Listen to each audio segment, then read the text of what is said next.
Hello everyone and welcome to Dork Tales. I'm normally the Dungeon Master, but I'm not tonight. Let's turn it over to Robin. Hello, Dungeon Master Robin. Hello, actually, I would prefer the term Dungeon Mistress, actually. I can change that on the thing. Oh, right, the frames, yes. I forgot about that. That's actually on the frames. But yes, I would love to go by Dungeon Mistress. I heard it one time for a female dungeon runner, and I was like, oh, I like that. So yes, I am Robin. I am your Dungeon Mistress for this lovely Panic at the Radiant Citadel, a journey through the Radiant Citadel adventure. I use she, her pronouns, and I am super nerve-sighted to be doing this. So I'm really looking forward to playing this game. I've done a ton of prep and got super into this, and I'm really looking forward to running it. I've got my dice, I've got my notes, I've got my books. What else do I need? Oh, I need my players. Let's go introduce them. Hello, Kelly. There you go. You should be a Dungeon Mistress now. There you go. Hello everybody, I'm Kelly. I am normally the DM here at Dork Tales, but tonight I actually get to play. I use he and him, and so does Dziugas, my blood hunter, reborn. And he's got a couple of other tricks up his sleeve, but I'm excited to play him and to get my daddy on. So, and thank you, Krista, for the makeup tips. Oh, nice. Yeah, I'm loving what you've done. I love everyone's makeup and costuming. It's fantastic to see it. But I'm looking forward to having you as a player, Kelly. And speaking of looking forward to having as a player as well, Christine. Hello, I'm Christine. I use she, her pronouns, and tonight I am playing Luna Moonglow. She is our wild magic sorceress, and I'm still trying to find the voice, so it might change a little over this whole first game. But I kind of fell into this already, and I'm kind of liking it. So maybe this is where we're gonna stay. So we'll find out. Great. Speaking of finding their voice, I don't know, finding their mask, Ghoul is almost unrecognizable. Hi, Amy. Sup? Hi. I am Amy. My pronouns are she, her, they, them. I am playing Eva tonight. That's short for Evanescent because I felt like that. And I am playing what am I playing? I'm playing a Cleric of Trickery, Aetherborn, something or other. Yeah. It's great. I'm excited. I'm so excited. Also, look at. That's so good. I was wondering if you're going to do a mask for the... Oh, it blinks. Yeah. It lights up. I checked. It has batteries. They work. That's amazing. I'm excited. Eva uses any pronouns because they just popped into existence very recently, and this whole concept of existing is very strange to them. Mood. Right. I feel that. Speaking of moods, hi, Jen. Hi, Mistress. And it begins. Oh, no. And the count's at 1 already. All right. Hello, I am Jen, and tonight I will be playing Fairx, our changeling, first of the multiclassers. Ranger Bard is how I'm multiclassed already. And I usually refer to Fairx with she, her pronouns, but she does use any because she's a changeling. And while she may spend most of her time in a female form, she doesn't particularly care about what pronouns people refer to her with. So amazing. Yeah, having you call me Mistress in that tone, that made me feel things. So, that this is gonna be fun. And last but certainly not least, we have a Trazelta, who I will definitely have to figure out how to find your leg somewhere. So, hi, welcome. No, don't take my leg. I have 5 Hurt the Moors just for you. Just for you is 5 Hurt the Moors. You're so kind. I know. But yes, I am Traz. I use he, him pronouns, and tonight I'll be playing Strazar Augnaro, our Wood Elf Oath of the Watchers Paladin. And I apologize to chat now. I can barely read it because of my contacts. So, hi, chat. Yeah, I will say everyone just like everyone who came on like in different like timing, I just was constantly like, holy crap, the quality is just insane for you guys. Like, thank you. This is epic, and now I have to like match. Yes, Kelly. I'm just letting you know as well that this is not our final form. Both myself, actually, everybody on this side of the screen has contact lenses that are in transit right now, potentially for these characters. So the final form should be in episode 2, because I think there was a slight customs delay. So all of us should have contact lenses for different looks. I will so- not. Oh, you will not. I know That's for I a different ordered character. ones. Yeah, that's for a different character. Mm. Okay. It's fine. I don't think people are looking necessarily at your eyes. That's true. Where are my eyes? We'll see. Eyes where? Actually work for me if I can actually get them in, because I've Yeah. never worn contacts before, but I'm gonna attempt it and see if it works. Yeah, and It's hard the I first did take the time. time to make myself an instrument for my character, so so good, I have one. so good. It's really fun. I came this close to buying press-on nails for this, and then I thought that was too much. Oh, you could buy the rings, the little claw rings. Maybe. We'll see. I do have Yeah, some. They're yeah. slightly too big for me. I could lend you some. They just have a slight gem on the top of them, which if you're careful, no one would notice, I'm sure. Also, Dziugas maybe likes to bling out a little bit. Yeah, that's true. I mean, he's got an Eastern European name. He could just be like a squatting Slav. Also, I mean, that could just be the way that you hold on to your pay. Yeah, Who's gonna try and Seems- literally take it from your clawed hands? yeah. My short king. Let's do this. All right. So, yeah, I'm looking forward to this, and I'm blatantly trying to stall for my nerves, but I think it's time to start our adventure into the Radiant Citadel. Quick note, if you're following along with the book, this adventure is a potentially level 1 or level 2 adventure. But because the next adventure starts at level 3, I decided to have the characters change their builds to level 2. So just a quick update, if you're gonna run this game,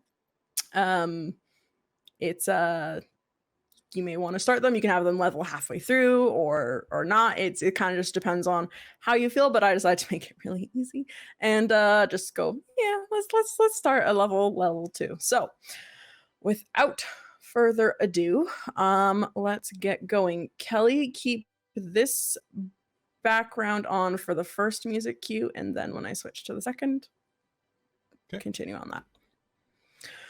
All right, this is my first time fully using Roll20 and everything, so I'm excited. Thank you so much, Patreon, for supporting this game. And if you're watching this later on Twitch, you're about 3 months behind what the Patreon sees. So if you have that extra coin in your wallet, consider subscribing at the $5 tier, and come see the backlog and be able to chat live. So after that little shill, thank you so much, Patreon. I'm seeing all the support in the chat, and I'm gonna take a deep breath and we're gonna get started.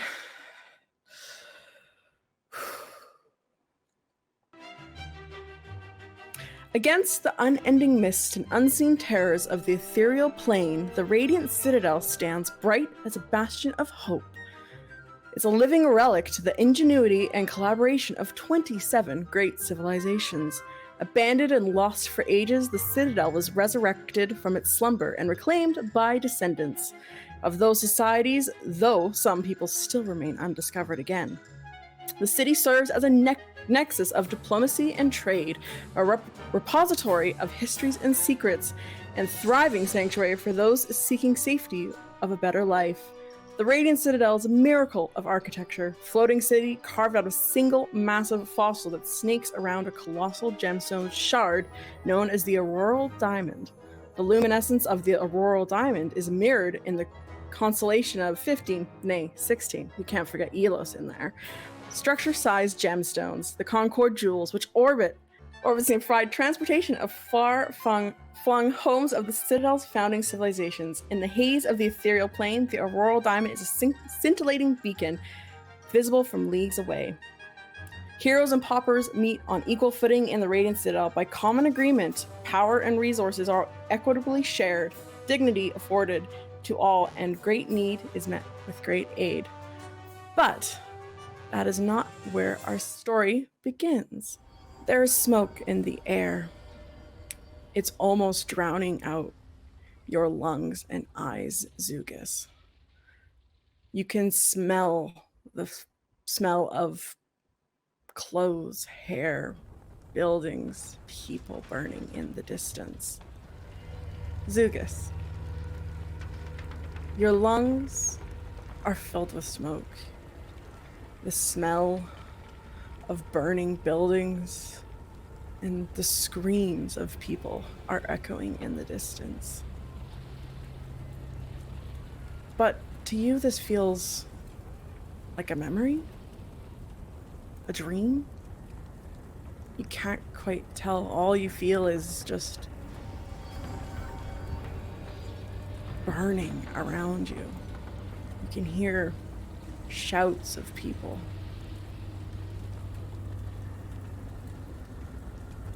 Quick!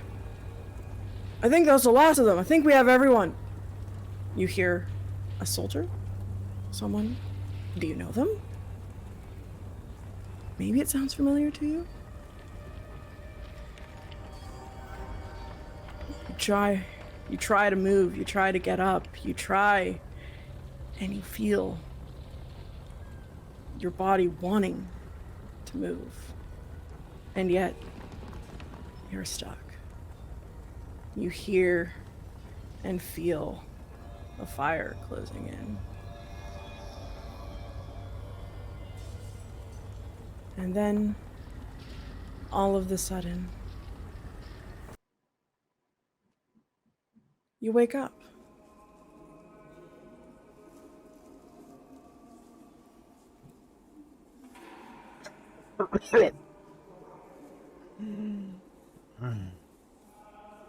You okay?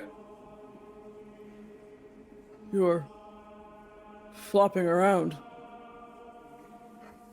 A tall, slightly olive green skinned half-orc with brown curly hair and beautiful brown eyes, dressed in what looks like some sort of cleric healing, some sort of garb, and you seem to be in a hospital bed. There's other people and being attended to, and nurses, and this calming sense is around you.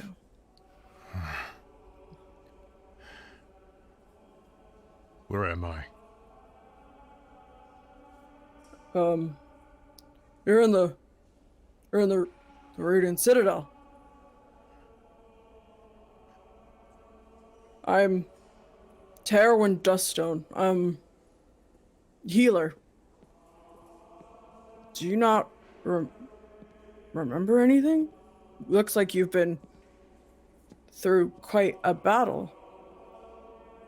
And Kelly, why don't you describe Dziugas for us? Dziugas is a stocky built man. He's about 5'8", about 270. Built basically like a refrigerator. A lot of upper body, bit of a gut, but like kind of like a strongman build. Like he definitely the barrel stomach, kind of like thick trunk, big strong legs, like beard that's black and is starting to streak, a number of tattoos and brands up both arms, and kind of just completely steely gray hair that looks like it potentially could have gone white from fright, if anything else. But the beard and the eyebrows hung on for dear life. Very heavily scarred, still has his eye, but it looks like it was a close call that time that something got a hold of him. and has very sharp fingernails. Hmm. A lot of body hair. And kind of an animal musk. Lovely. How long was I out? You've been in here for... Well, they brought you in 2 days ago. You were semi-lucid. We brought you back. And then you just kind of I was... went into a coma of sorts. We didn't know what happened. The back. revivify was successful. I was... dead.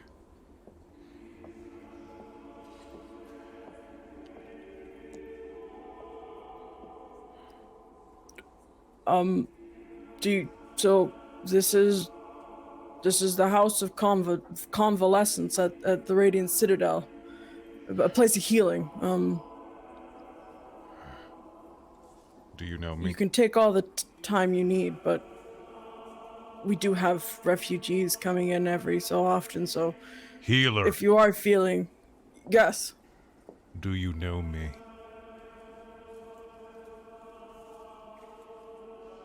You've come in a few times, yeah.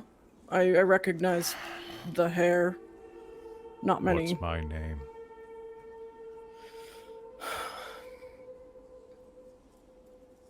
Dziugas. Dziugas. He makes a note on your chart. You see him scribbling down hurriedly. Flies. You have flies in your temple.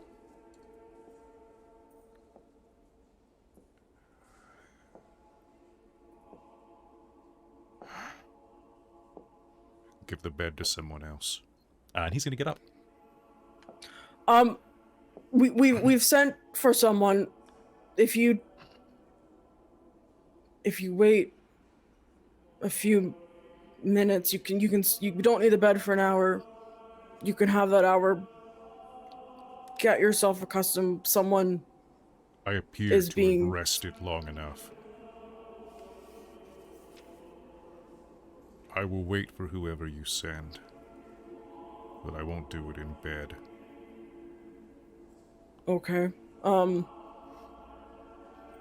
You can feel free to wait out in the main courtyard as you look behind. They're beautiful, open, kind of circular, kind of columns. This beautiful white marble-like stone that looks like it's been almost shaped rather than carved. This place looks like it's been crafted by the finest stoneworkers, and it's just meant to have this calming presence. There's the smell of lavender,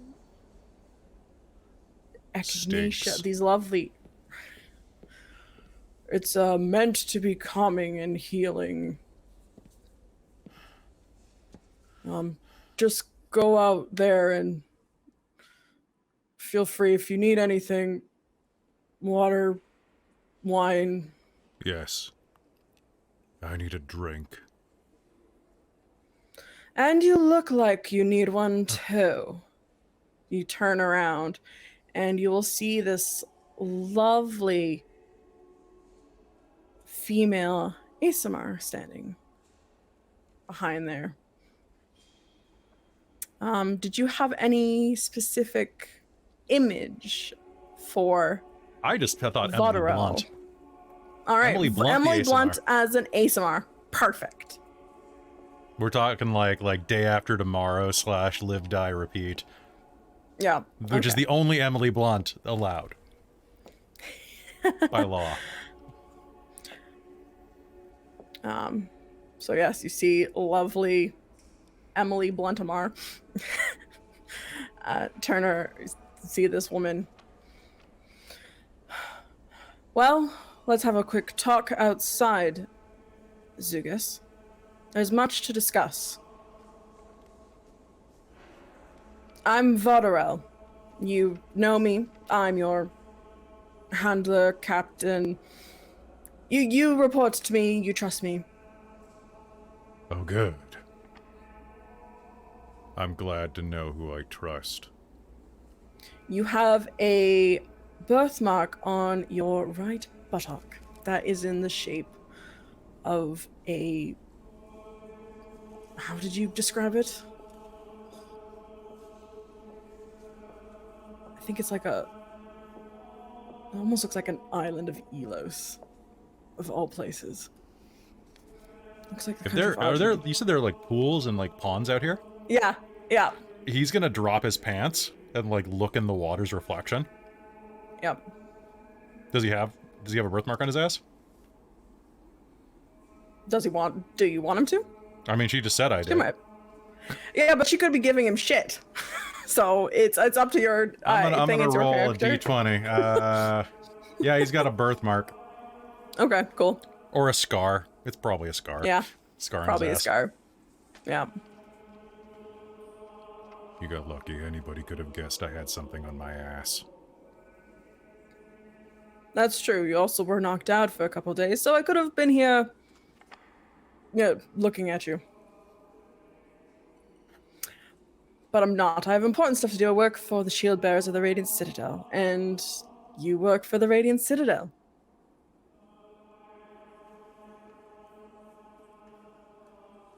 I have... And you're my ride. Only if you've been good. I've been dead. How bad could I have Yes. Apparently. Pretty dead. Pretty good or pretty bad, I don't know.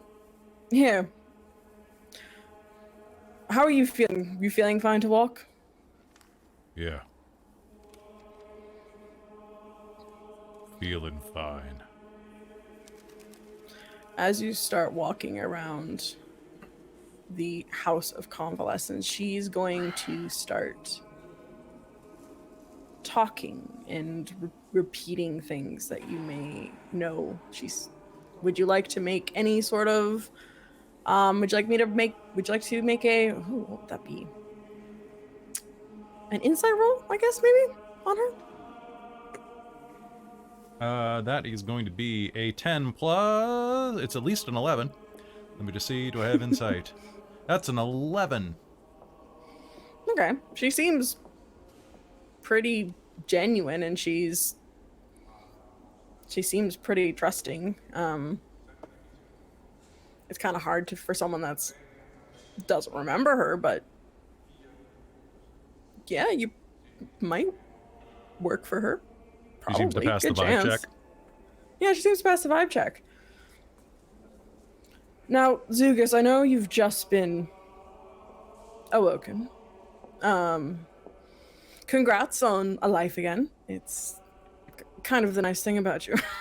Not going to lie. Here at the Citadel. We have a mission for you. We actually have a team you're going to be assigned to. A few other people. I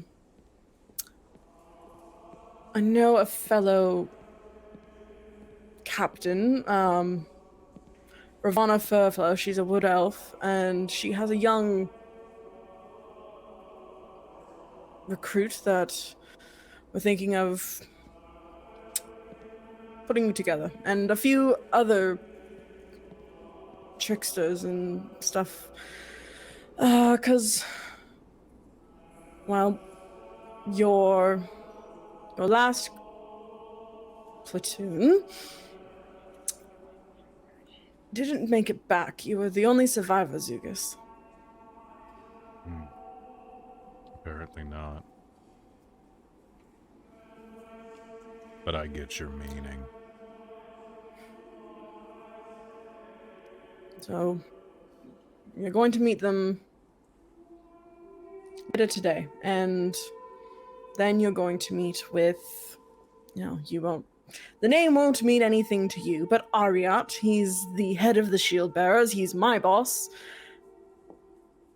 So you're going to meet with him, and he's going to discuss some potential disturbances, because as you know, or you don't know, but you used to know that the Radiant Citadel is like a hub for the many multiverses.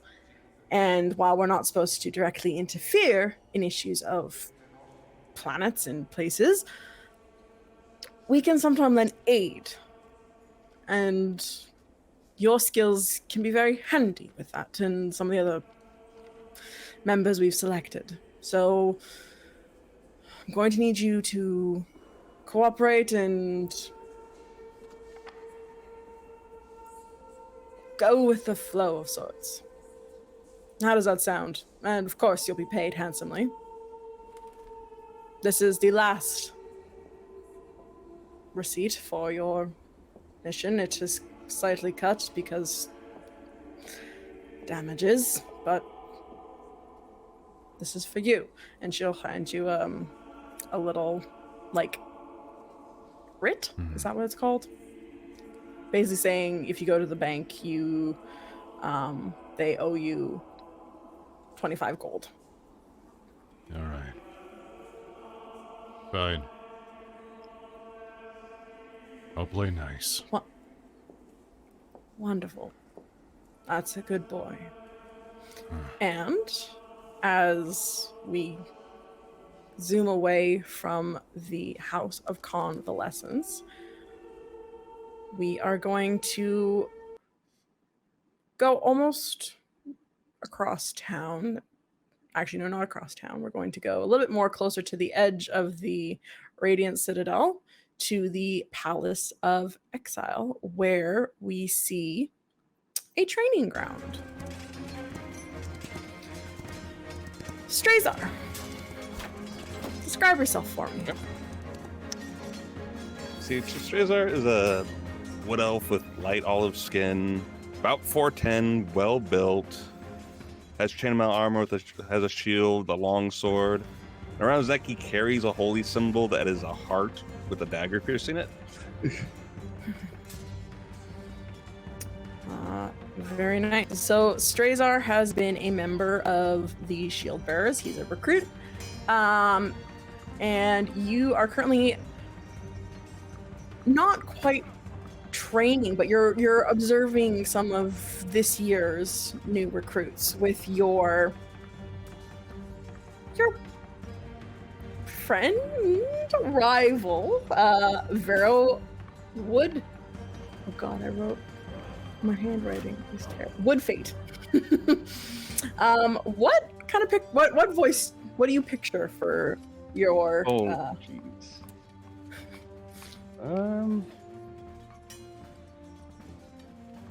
I would pick a voice one, but someone fairly cocky. Okay.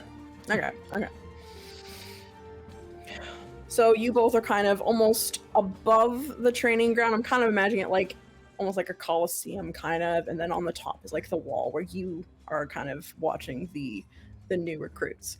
And Vero kind of sidles up to you and he's like,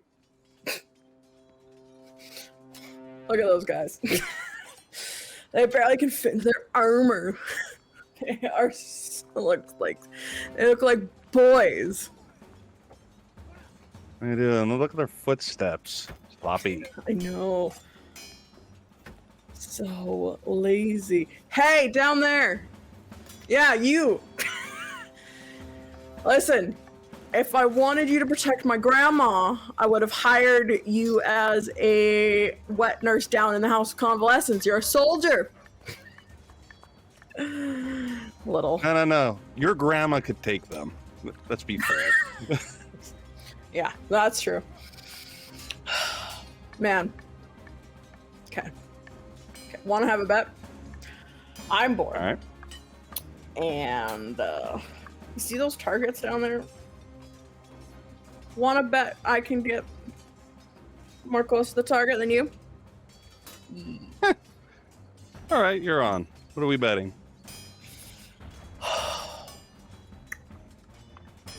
A week of toilet duty.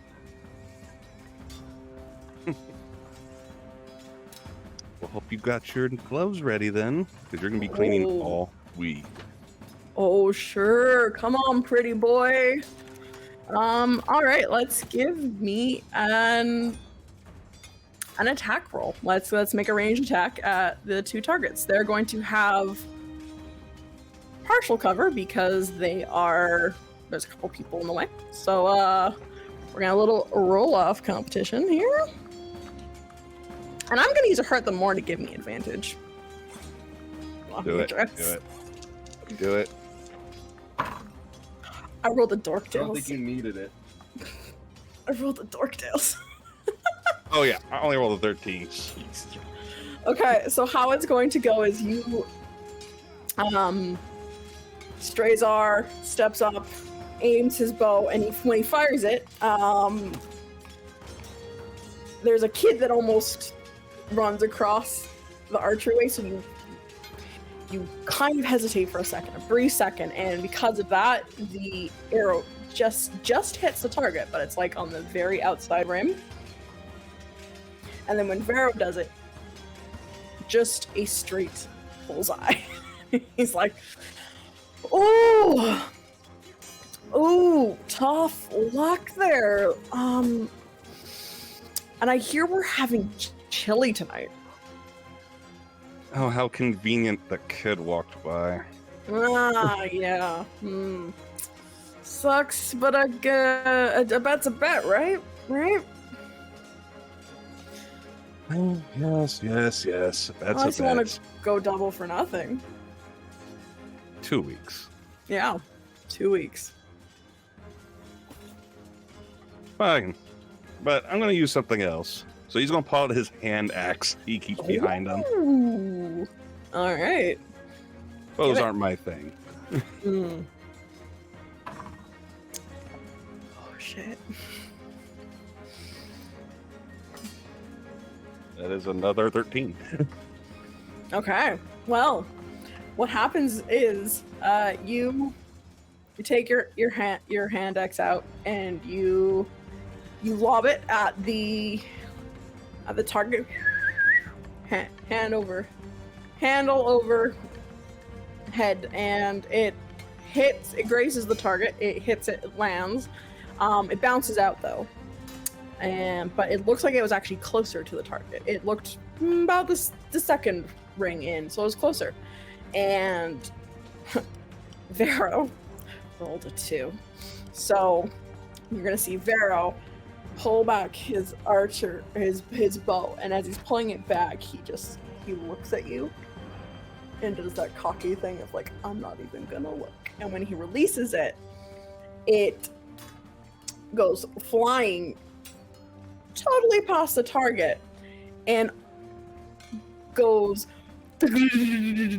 into the wall of the training ground, like the steps coming up, and almost hits your commander, Ravana Furflow, in the head. You see she looks over, and it's just the stare of incinerating death. If she had power word kill, she probably would have used that on your friend. And Oh, I think we both lost this one. oh, I think we did. And Ravana Furflow is a wood elf as well. She comes up to you both.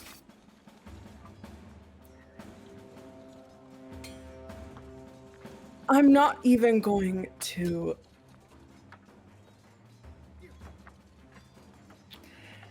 There are no words. You both are. You are both higher ranking officers, and you are goofing off when you're supposed to be watching these trainees. What got into your skulls? Varro, you almost impaled me. Yep. Sorry, Captain. And you, Strazar, are throwing axes into a crowd of untrained humanoids. Sorry, Captain. Practicing for real-life battle situations. Uh-huh. Uh-huh. Well, you can practice your real-life battle situations by extra duty on the stall mucking for our horses. For the next month. Vero, you can go. I will be having a word with your commanding officer, and he will punish you as he sees fits. Strazar, I need to speak with you. Oh. About something else? Yes. I have... You're getting promoted. Despite your actions just now. But we have a small party for you to join. Oh? Mission outside Yes. Citadel? Potentially, yes. It's not with too many people of your paladins and trainers of sort here in the Shield Bearers. We're putting a test together. Yes, cohort. That's a word that just came to me right now. Perfect. We're putting a little pilot test together. And for more delicate missions that need to be less shield bearer,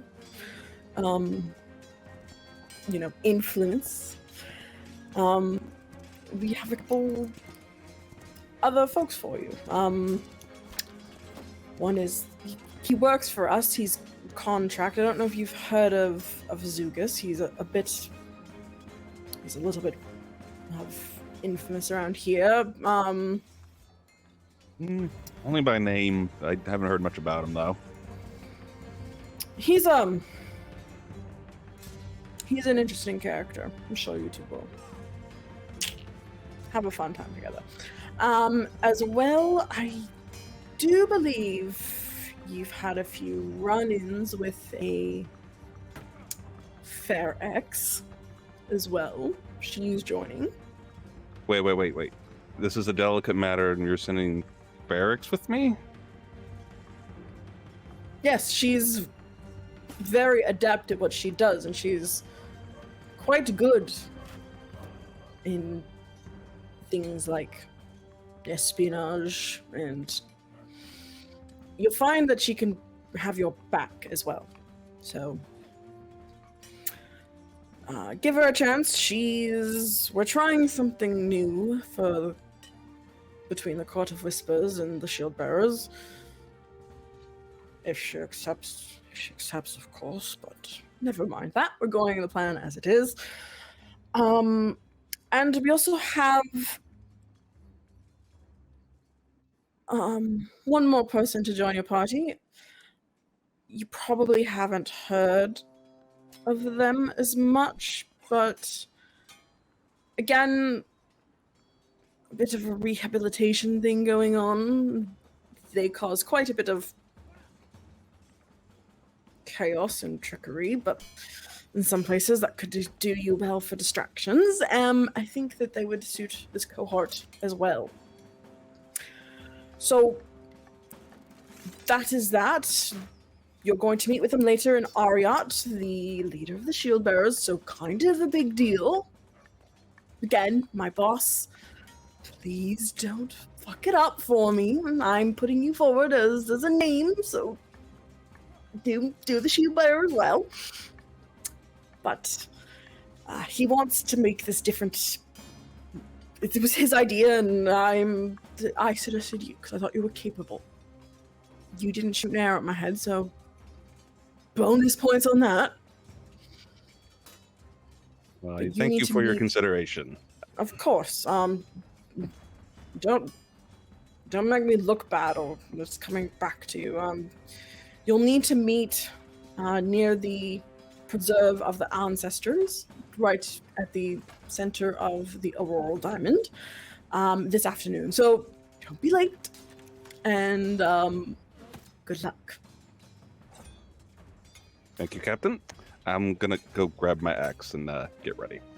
Good idea. Good idea. And as we see Strazar walk down and get his axe and presumably go get ready, finish off his training shift here, the camera is going to pan away. And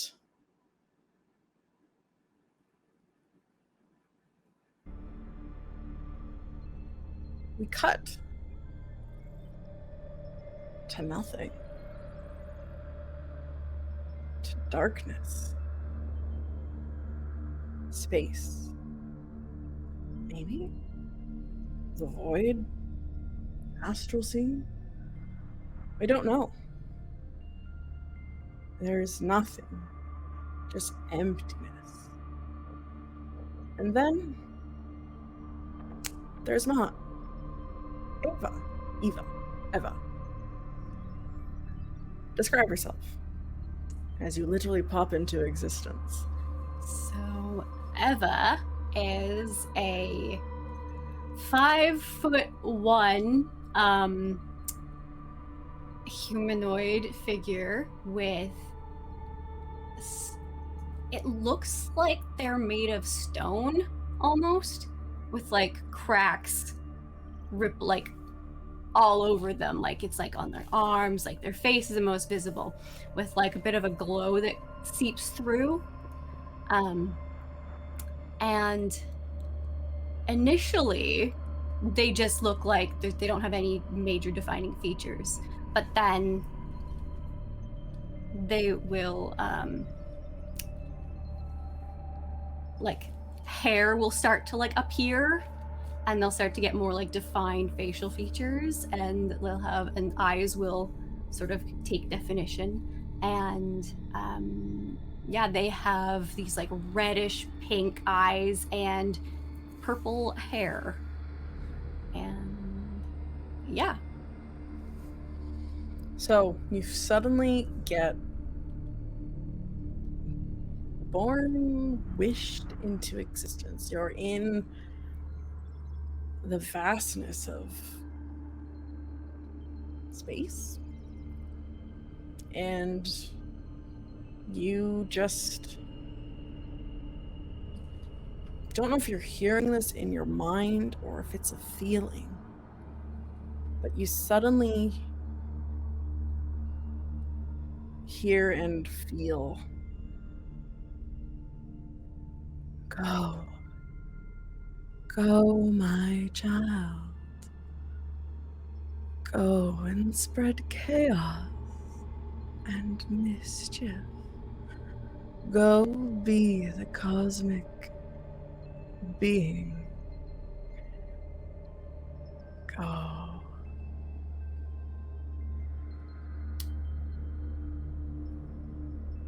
They're gonna try and like flex their limbs that have now appeared that they are not used to, because that's new.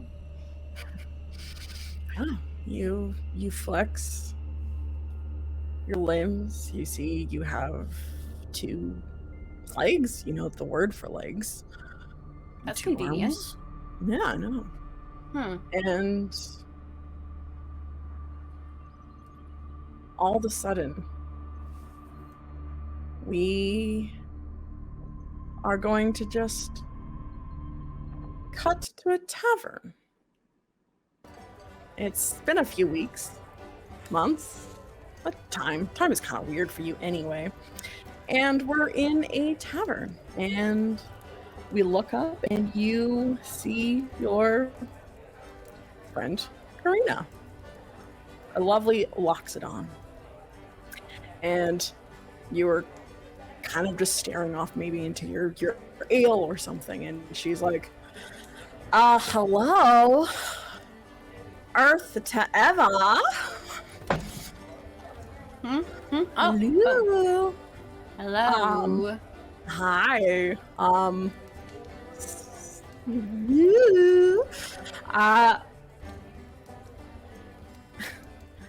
I was just speaking with you about how lucky you are that I was able to persuade the judge to let you off on parole again. Why did you have to go and let all the crystal animals out of their cages and the preserve of the ancestors? Why? They said they wanted to be free. I mean, I assume they said they wanted to be free. They kind of had this this look. You know the look? You know the look, right? No, No, it's the look. it's a look. The look that says, "Let me out. I'm so bored." Well, you know, they're the representatives of, like, the speakers. They represent each friggin' society here. They're kind of a big deal. You're not supposed to just go and let them out. Ever. I can only say so many things. Oh, there wasn't a sign.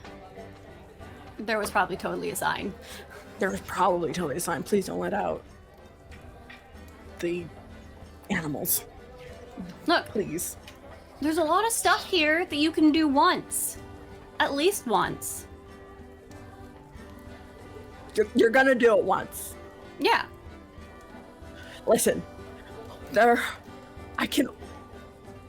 you're gonna have to start paying a sign tax soon. Just you, Eva. Just you, for all the signs the Radiant Citadels had to put up. Well, maybe they would replace those ugly billboards. Oh, come on, we all love Skyfire coffee.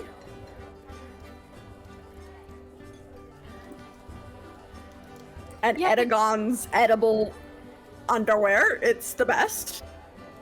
Yeah, that one's a little weird. I don't get the point of that one. I mean, I do. It's been explained, but I have questions. Many people do. But listen, to try and contain your little chaos, I cannot be contained. you were detained. Yeah, that's not the same as contained. There's a difference. The words are different. Listen, there is a opportunity for you to work off your about 100 years of community service that you have. Do they just want me out of here again? No, well, kind of. They have a job for you. You know, the shield bearers, the people that keep us all safe and protected. Yeah, the folks who run around with the shields. Yeah, Yep. So they're unbearable. I was approached. Well, I wasn't approached. I approached him, the big guy, the leader, and asked if there's a way that I could do something for you, because I'm such a good friend. Such a good friend. You're my best friend. And you're mine. You're gonna work for them, do some sort of quieter off-world missions. That Wait, what counts as quiet? well, you might need to be the distraction. That was the pitch that I gave for you. Right. Okay, I'm listening. So there's some missions, because they don't want to necessarily, it's all sort of like a prime directive of some sort where you're not supposed to directly influence the cities that you go to and civilizations. You're supposed to let them develop and all that.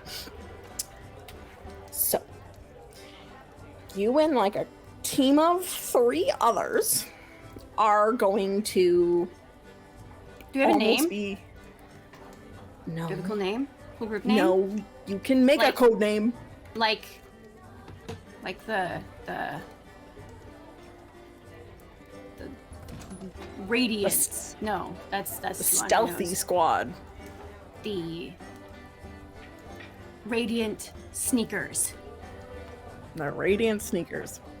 Mm. Sure, you could call your group whatever you want, but they're going to give this opportunity. It'll be even paid, so you can have money instead of just stealing shit.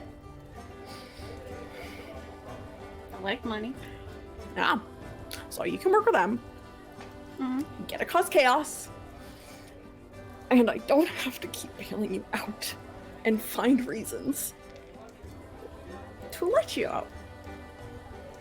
Right? So you're kind of getting on your last chances before they try and lock you up for good. Without You trying. know, I can't be locked up for good, but I appreciate the sentiment. Yeah, you're gonna just randomly disappear because you randomly appeared. Yeah. It could happen anytime. It could happen right now. I could just blink out of existence, like blink, and they're like actively like blinking, like both eyes, like double, like. So does Karina. She starts doing it too. She's like, she's thinking, please God. All right. Okay, So, so where yeah. am I meeting these? So you're these going two- to you know the entrance to Yeah. the preserve where the animals are. Mhm. Don't know why they had that meeting there, but you're gonna Probably meet there. because they've got that nice little gazebo there, and nobody goes there, and people That's could true, like. but they just really good. cute. To, well, I like that place. okay. So Mhm. you're gonna go there for me. Please.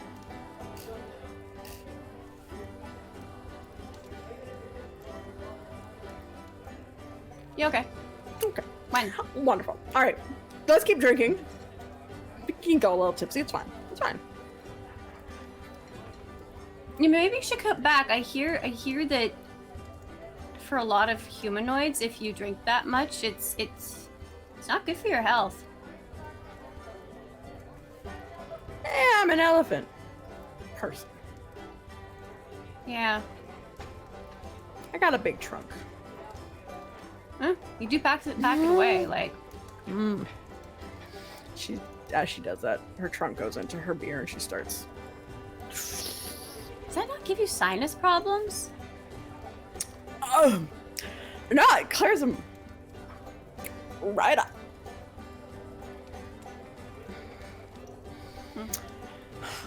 But yeah, cheers to your new job, right? Right? Yes. Cheers! And as the two ales, the mugs of ale, cheers, we will pan over to the other side of town, to the Court of Whispers. So the Court of Whispers is again very much a circular building with lots of different levels, but they're all open, no windows. It's all kind of just built like, I'm trying to think of the analogy here. Like it's almost like tropical buildings. Like the temperature in the Radiant Citadel is very moderate, very temperate. It is, you don't really need to worry about having temperature control. It's just all very kind of room temperature. And we see Ava just not Ava, sorry. We see Fairx probably hanging out here. This is the almost like a thieves guild kind of area where lots of people will meet and talk and make deals. Shield bearers will come here to talk to contracted people like bounty hunters and such for information or for jobs. So this is the hub of activity, but it's all kind of in that sense of secrecy and whisper, so everything's kind of quiet. So Fairx, why don't you describe yourself and tell me what Fairx is doing currently. Sure, yeah. Whispers. Yeah, Fairx is in not her natural form, because she's almost never in her natural form, but the form she uses when she's not in the middle of something specific. So very attractive woman with particular assets, you know, as you do. People like to talk to her that way, she's found, so she uses them to her advantage. But this kind of wild, curly, blue hair, and she's wearing, like, fairly stylish leather armor, as she just kind of hangs out here. And yeah, I think she's just reclining. I don't know if she's got someone she's meeting here, or if she's just listening to the talk around her and seeing if anything interesting crops up. Yeah, I think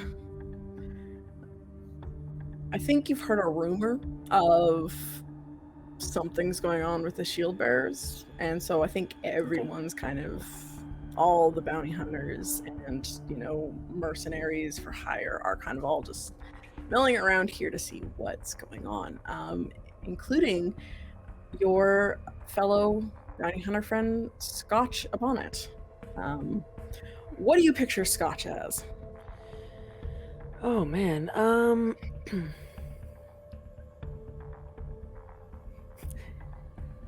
first question, is this something I put in my survey and forgot, or is this something you've come up with? You said a human, a fellow bounty hunter was Cool.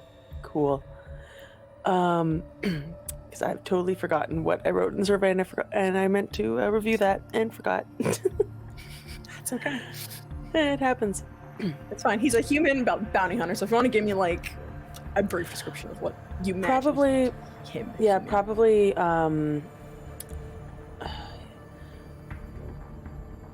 When I think of bounty hunters, usually I'll think of like male, fairly broad, a bit gruff, but he's probably in between. He can kind of play that charismatic, smarmy side, as well as the like gruff, I'm just gonna kick your ass and take you in kind of thing. Mhm. So I think that's kind of what I'm looking at. Great. So Scotch will kind of sidle up beside you and go,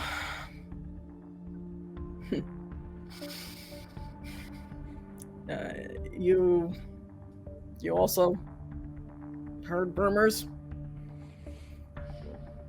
Of course, darling. Why else would I be here? Oh, you know, the wonderful cuisine, right?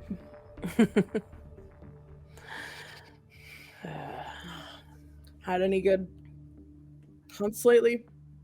That's mine. I've been pretty dry. Me too. Not even my contacts in the shield bearers are giving me anything to work with. Yeah, it's been kind of slow. May have to get out of here at some point. Go back. Don't want to go back. I'm never going back, but Where are you from again? Nevada. I know we all have our own identities and don't want to say. Atatua? Is it pronounced Atatua? That's what's in my brain. Yeah, I think so. Atagua, I think. Yeah, Atagua. Atagua. That's I've spent most of my time in Atagua. Interesting place.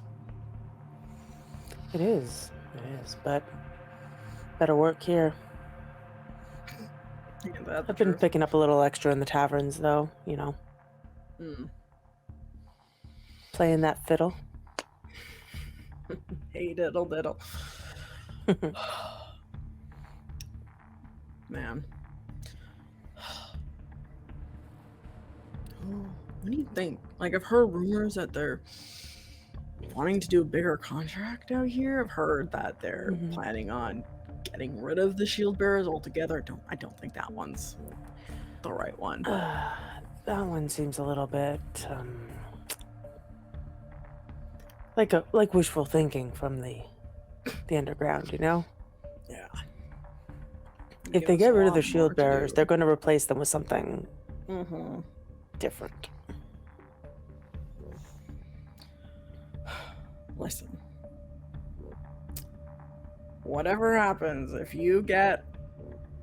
I get information, you'll be the first person I tell. Can I count on you to do the same? She's going to lean in real close and just go, "You can count on me for anything, darling."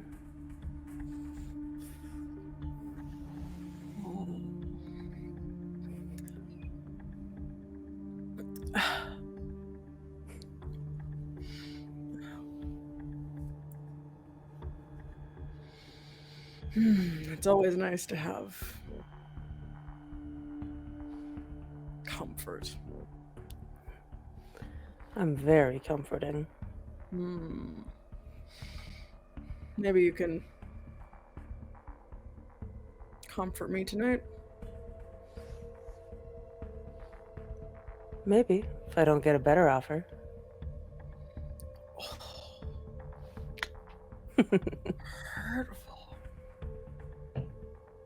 Hurtful. Wow. Here's hoping that the only options you get are uglies. Yep. That's my only hope here. Though, Well, or a Not- job. One or the other. job. Though, if I'm looking right, might have a pretty good offer coming your way. And as the camera turns from his perspective and as Fairx turns around, Mhm. you are going to see a very dignified, handsome-looking shield bearer who you may recognize as Ariat. He is a local born here of the Radiant Citadel, and he is known of being come from the streets as an assassin and worked his way up to the top of the shield bearers and leads them. He's now in his 40s, but he's keeping it tight. He has almost black brown hair. It's kept in a very tight shaved cut, and he is wearing shield bearer garb. It's almost like he looks like he's wearing almost loungewear, but you know that it's a kind of leather armor that he could still kick ass in. Yes, he's very tight. Muscles just rippling. And he is heading directly in your direction. I wonder which one of us he wants to take home. God, I hope it's me. And he will walk up and go, well, I'm using the same guy voice for all of my guys. Well, hello, Fairx. Oh, did I draw the lucky straw today? I believe you did. Care to step into somewhere more private to talk? With you? Always. And she's gonna stand up and just like do that thing where she slides her hand just like along the front of his chest as she like kind of leads him towards like a little bit more private area. Oh God, Jen, I love your character so much. And I'm flustered. All right, so you go into a kind of almost like off. They're meant to be like almost like rented out, impromptu kind of meeting spaces, and they have lovely. They look like those like sliding doors that are in like Japan, those kind of like very light, easy Those rice paper doors? Yeah, the rice papers, thank you. So they will shut, and there's just some magic that, even though it looks still pretty open, no sound will escape that room. It's a permanent, there's a silent spell that gets triggered when the door's shut, but it keeps that kind of airiness and that vibe, and you can hear what's going on outside, but you know that no one can hear the conversations going on in these rooms. So he looks at you, and you can tell that he's very conflicted of how he's feeling right now. He's definitely giving you the look of like, I need to be here on duty, but I so don't want to be on duty right now, to say the least. That's a win in Fairx's books. Right. And yeah, he will clear his throat and be like, now, Fairx, you know that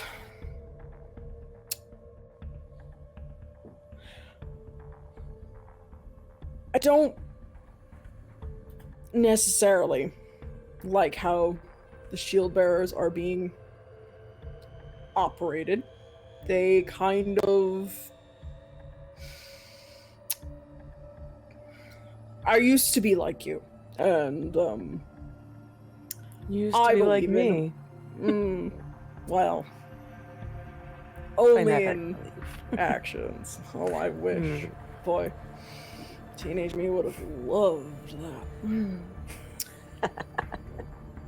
But I am believing a more aggressive and proactive strategy will save more lives. We're waiting until groups are in the absolute direst of needs before the shield bearers come in.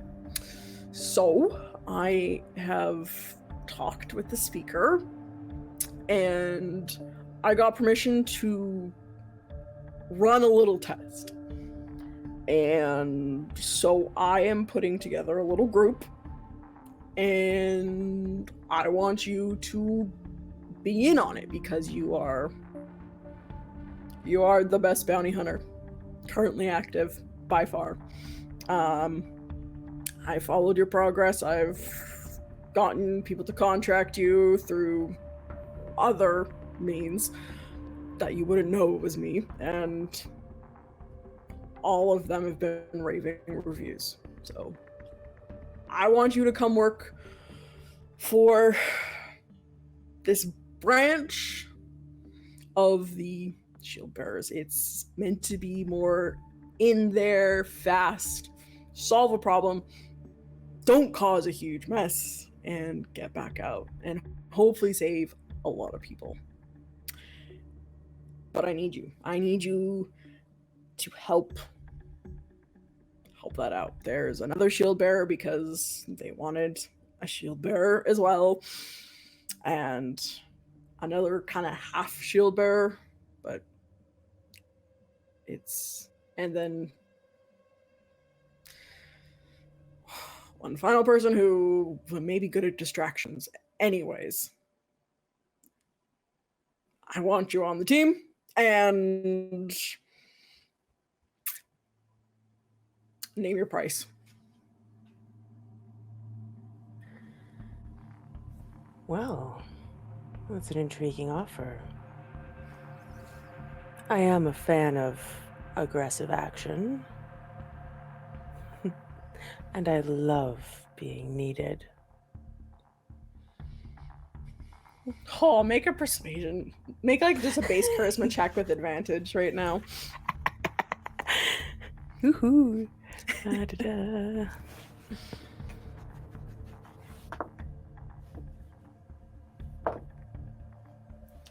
That is base charisma. That's a 22.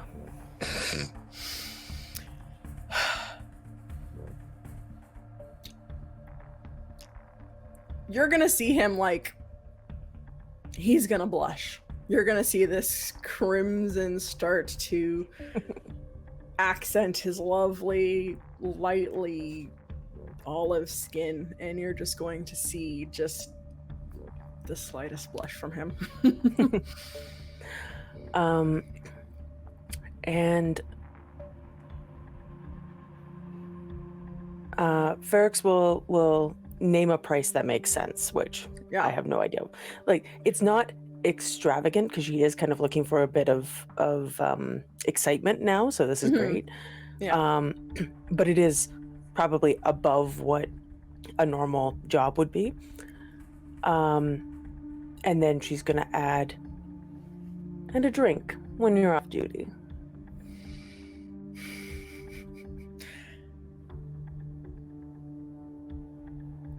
And here, I thought I was going to have to offer something to get you to have a drink with me. Don't worry. You may have big expectations, but I can fill it. And we're gonna go. Classy. There. Actually, no, wait. As you two are having this conversation, you're suddenly going to hear an alarm blaring. It is an alarm that basically no one is supposed to teleport into the Radiant Citadel. You're supposed to go through the gems and go through the main gate, the right of... Is it the rite of passages? Of course it's not on the map. To quickly reference.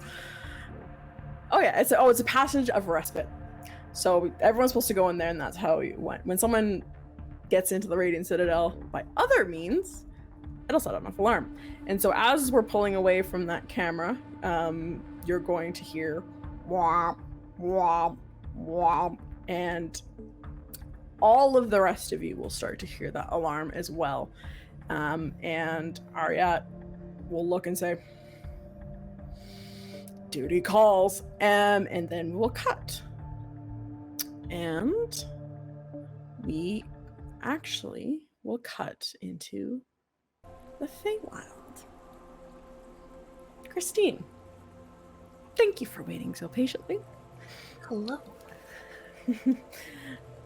So we are in a bit of the Feywild, and it's almost like this beautiful pink field of flowers, and the sky is pink, and it's just it accents you perfectly.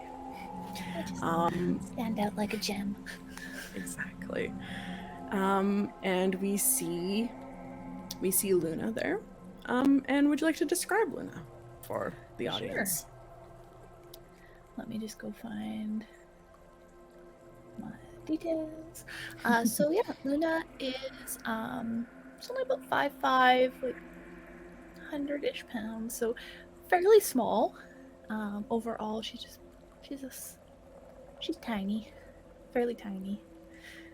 And she looks like kind of just into adulthood, around 20-something. She's got blue eyes, fair skin, and her hair is currently purple. Currently. It's unknown whether that's her natural color, something weird happened, or she did it on purpose. Who knows? But yeah, she's just wearing a light traveling outfit, kind of like cream shirt, a vest, nice pants. Oops. She has a little harp, just a little travel one with her, and a satchel and some various little pouches attached to her belt. Lovely. Could you give me a performance check for your little harp?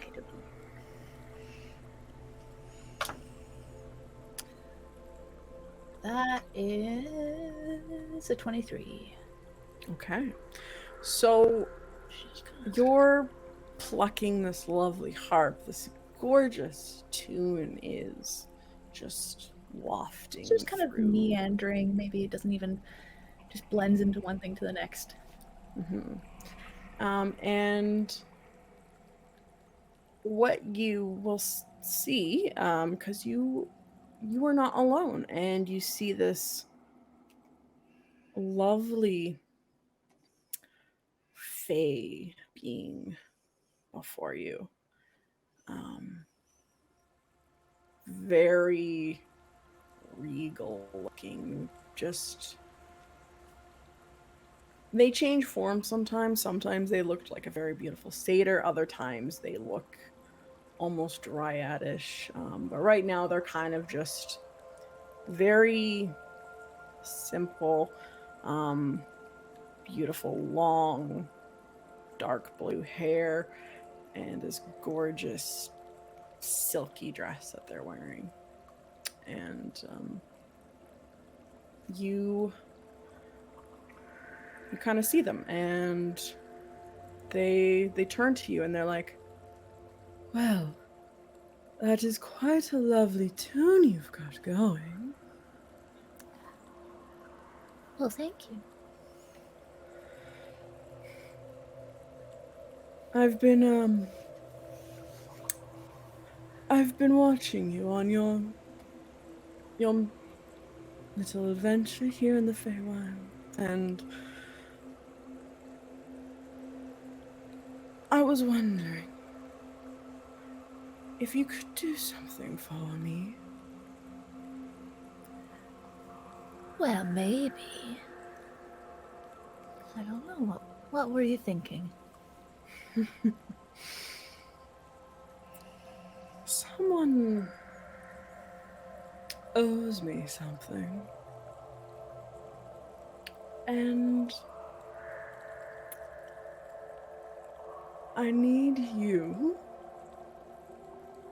to find this person and bring them to me. That's it.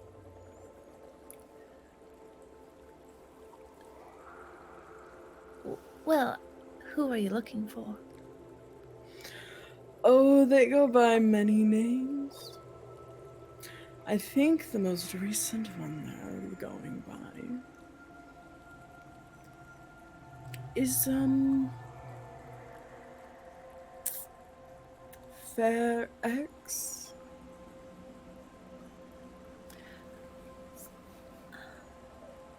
Why do you need me? Well, Wait, you're a powerful being thing? I can't leave the Feywild, and in return,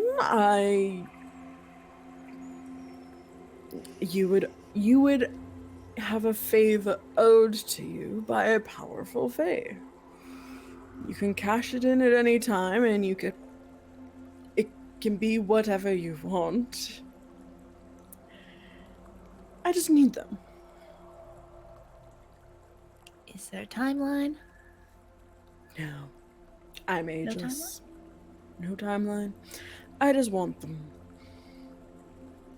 It's nothing bad. They just owed me something, and they left the Feywild on a somewhat ambiguous clause. And I don't deal with that. Besides, So if you you'll get me need- out of the Feywild yes. so I can find them. Yes. That is... And at some nebulous point, if I just get them into the Feywild, that's yeah. all you need? Yep. How would I get your attention? You just notice? I just noticed. I know these things. And then you get a favor. You can call upon me, and I will... At any point, whenever I want. Exactly. That is the deal. And I... No hard Can feelings some- if I don't manage? Just no favor. Just no favor. Exactly. Alright, sure. But, and if you want, I know you've been quite a fan of Gary. You see a flumph beside you. Yes, Gary's quite sweet. Gary does what he wants, but he has the ability to materialize between the realms, so if you need Gary, and he wants to, Or he might just randomly show up on you. Anyway, Gary is at your disposal. Well, I'm not going to dispose of you, Gary, but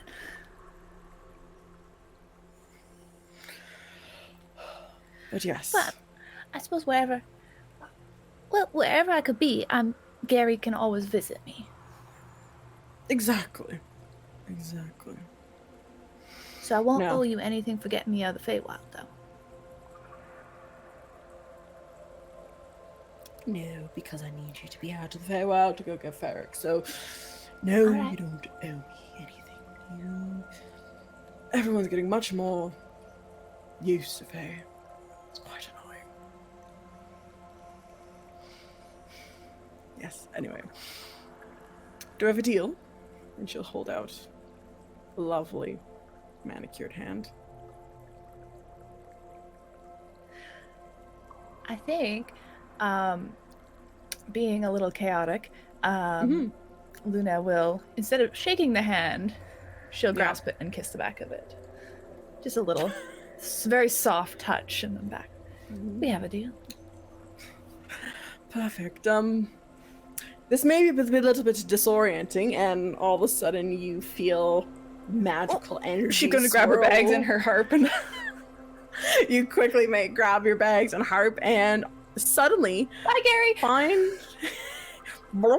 He kind of like waves a tentacle, and you suddenly find yourself looking at this huge fucking diamond in the middle of a city. And alarms are Shit, blaring. where did they put me? Oh crap. Womp, womp. You suddenly see a bunch of people in armor coming towards you.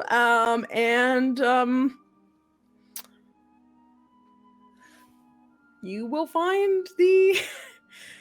You will see a. Hi. Where am I? And you see the fact that Strazar. Now let's say Strazar got there first. Strazar, you will be the first on the scene. Shield sword out, like, okay, who broke in the? Sorry, can you let me know where I am? Yeah, the Radiant Citadel. How? What's that? How'd you get here? What? I blinked and I was here. I barely had time to grab my bag and my harp. Suddenly you see his other soldiers kind of come around and are just like, Charming. So you didn't teleport here on your own? I did not direct a teleport spell in any way, shape, or form. I don't even know if a spell was used.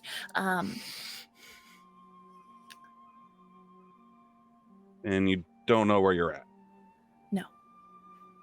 Not in the slightest. So you said Radiant Citadel?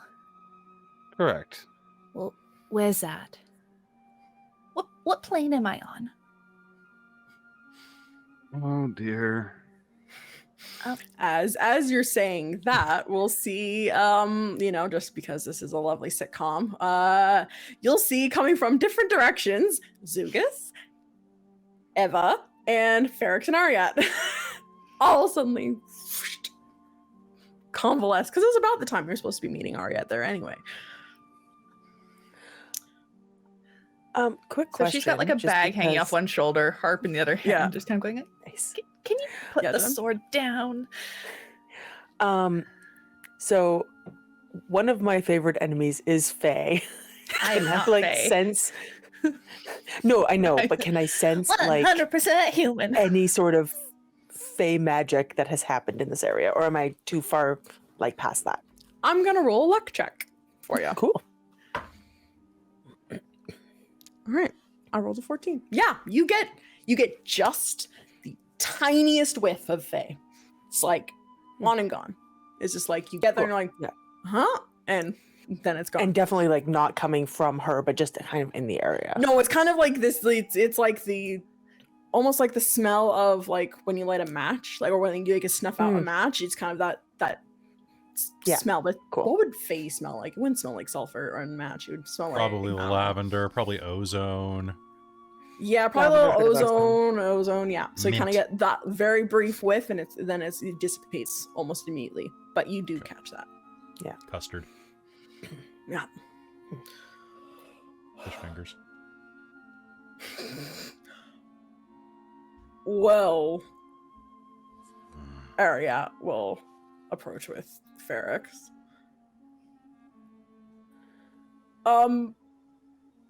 Same question. Who are you and how did you get here? Luna, and I don't know how I got here. Okay. Interesting. Where precisely is here? I understand it's called Radiant Citadel. Yes, you're at the Radiant Citadel, the hub of the multiverse. Access. We're in the multiverse. ethereal plane. Access to ethereal, so not the ethereal. No, we're in the ethereal plane. Okay, so we're in the ethereal plane. Yeah. Okay. Did you don't know how you got here? You suddenly just appeared into a magic floating city in the ethereal plane. You didn't know how you got here. Well, I was in the Feywild. Can I just roll a deception check to see if I like visibly react to that? Yeah, go for it. And Amy. Is Eva close enough to hear some of this conversation now? Oh yeah, this is like We all- sitcom. we- okay. You all converge. You heard the alarms. This is also where you're supposed to be meeting around roughly this time. So it's Okay, kind of the Luna's like. gonna kind of start slowly while they kind of seem to be debating a little bit. Kind of get her backpack on properly, get her harp put away in its like little sling on her hip, and like kind of get her hands free just a little bit. You any good with fair. that? I rolled a 10, so or like 10 total. So Okay. I think Fairx's eyes grow wide and like her nostrils flare at Feywild.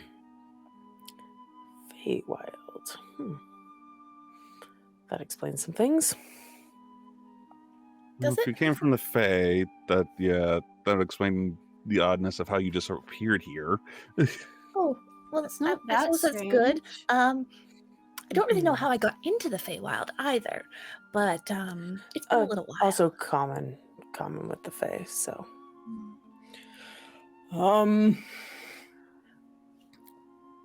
I'm from Elos, if that helps. Oh yeah, I've heard of Originally? Elos. They're Oh, somewhat you're from new. Elos too. Oh, yes. I grew up just outside of Vandalia. Oh, Argeny here. Right, that was the one. Oh, yes, I remember. from She's the school. continent that Vandalia's in. Oh, my bad. I'm playing with it. I figure she probably left early enough that she doesn't remember the school lessons of like what's where.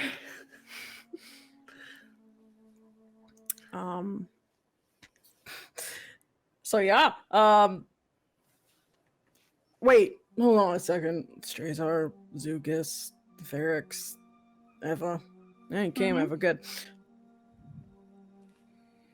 Okay, you four. I was supposed to meet. Wait, did you and say then- Fairx? Yeah. Huh. does Interesting. that mean something to you?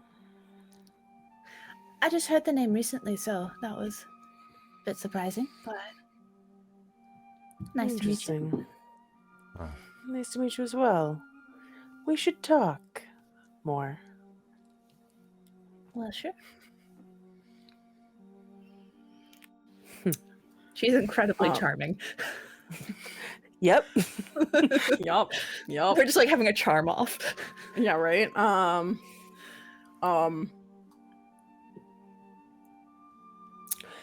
You were saying we were supposed to meet the other four of us? Or Other three. This one's a surprise. Three? But me? you good at magic? Fighting? All right, she for breaking the law. Digitation on her hand. I have a Okay. little- Yep. Yes, I can. I learned recently. Okay. Wonderful. If I'll do that. All right. Let's.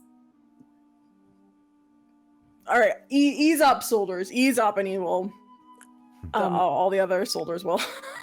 Fairx Put is down their gonna weapons. lean into him, Yeah. and just kind of whisper, if these are the others you're sending me with, we could perhaps use someone who knows a little bit more magic. Whereas I think as the soldiers start putting their like weapons down and kind of a little bit, Luna's gonna kind of like smile and kind of wink at a few of them and just like, awesome, you're putting the swords down. Great. Your soldiers. They're quaking in their boots over a teenage girl. Not much in the way of soldiering, are they? You think they're scared of me? Really? Aw. That one practically rusted his armor.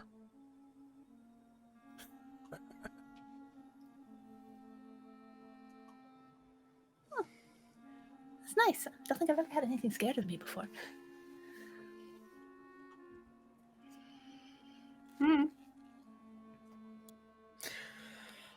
Yeah, why don't all of you come to my office with me? Yeah, and who might you be? I have a. Who are you? I'm Ariat. Oh, right. You. I'm the leader of the shield bearers. I'm in You don't charge look like of a the bear. bearers. Oh, right. Yeah, okay. I always get that mixed up. It's common. Yes. Blech. Fucking twink.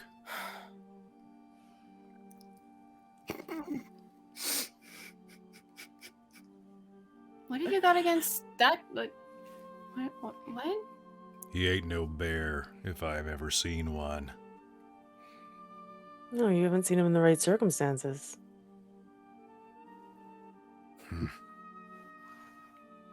Oh, was he a druid? Nah, he ain't look No, druish to That's what she me. meant. Oh dear. I got nothing. Sorry, All you right. said all of you. Did you mean me as well? Yep, you're coming with me. You technically broke the law by teleporting into the city. Oh, So- yeah, Buddies, high five. Eva will just like go for a high five, is probably not actually Luna expecting. will duck. Yeah, I'm still figuring out how that's attack me. supposed to work. So discreet missions, huh? Yeah. Is it breaking the law if I didn't do the thing that broke the law? I just had it done to me. Does that still count? It's a gray area. Oh, Hmm. that's really restrictive and kind of cruel. It's more the fact that I need to look like I'm doing something so people don't think that they can just teleport in. So if you come Oh. with me, Okay. and yeah, just gotta keep it. Just gotta, if I have a job, apparently, Fairx gave me a good idea that you might Oh, you be offered me a useful with job. this team. Well, I do need money, offering so I'm sure, because I do not have anything of what you guys have, I don't think. Unless you take the coins from Elos. you can get it exchanged at the bank for Oh, the excellent. I don't have very RC many. currency. So yes, the job would be great. And if you talk fast enough and Well, I was already talking quite enough. fast. You really need me to talk faster. No, I'm just That will that start if getting a you- little difficult. But sometimes people will take the money anyway if you do. So I wouldn't worry Oh, too haggling, okay. much. Yeah. I see. Because I mean, I definitely paid for something with the like with a clothes peg the other day. I'm not sure how you manage that. But I'm not gonna pretend I hear that. All right. I think So Sometimes isn't you there just a have to sign for ignore that? Eva. No. The amount of Yeah, signs we there's a have sign that forever. says clothespins are not legal tender anymore. Yeah. Listen, Mhm. you know, we could go back to my office, but that's gonna just, I'm just gonna describe for you here. So, I am put together a crack team of you. Oh, well, that's very nice of you. Right. You're supposed to go into different civilizations that need help and help them. Now, usually you're supposed to wait a little bit longer than this, but I want to try an experiment, and you are my test subjects. You will be paid your mileage, and you have a food thing that you can have, but it's only for a certain amount. After that, you pay for it. Yes, A per diem. per diem. Thank you. Is there dental? No. Okay. So, we've heard some rumors. There's one of the civilizations. They are having rumors of distrust in between market vendors. Sabson Co. is a very family-based civilization, and they have this wonderful market, which I'm highly encouraging you go visit and explore. And then just listen and see if there's any issues. And if you can solve a problem, great. So this is a little baby mission, and testing it out. But I want this to be a bonding experience between the now 5 of you. And I want you to go to the market, not bring any attention to the shield bearers, and see if you can fix a problem. That's the test. Who If are you we do trying this- to fix the problem for? Sounds Because sometimes fishy. when there's problems, there's 2 different sides. And one side you want it fixed for, and the other side you don't. Well, that's what I want you to go down there and hear both sides and Mhm. use Are your we going to judgment. decide? So we don't know Okay. in advance who the bad one is, who the No, assholes are. Is there a wrong No, we're trying to decision? solve before.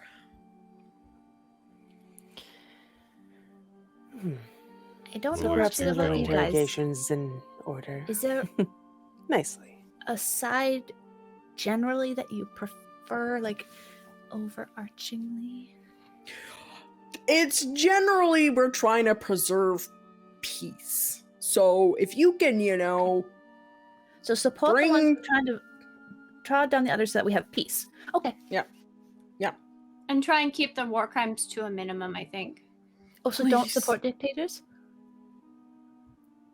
Ooh, what happens if we run into a dictator?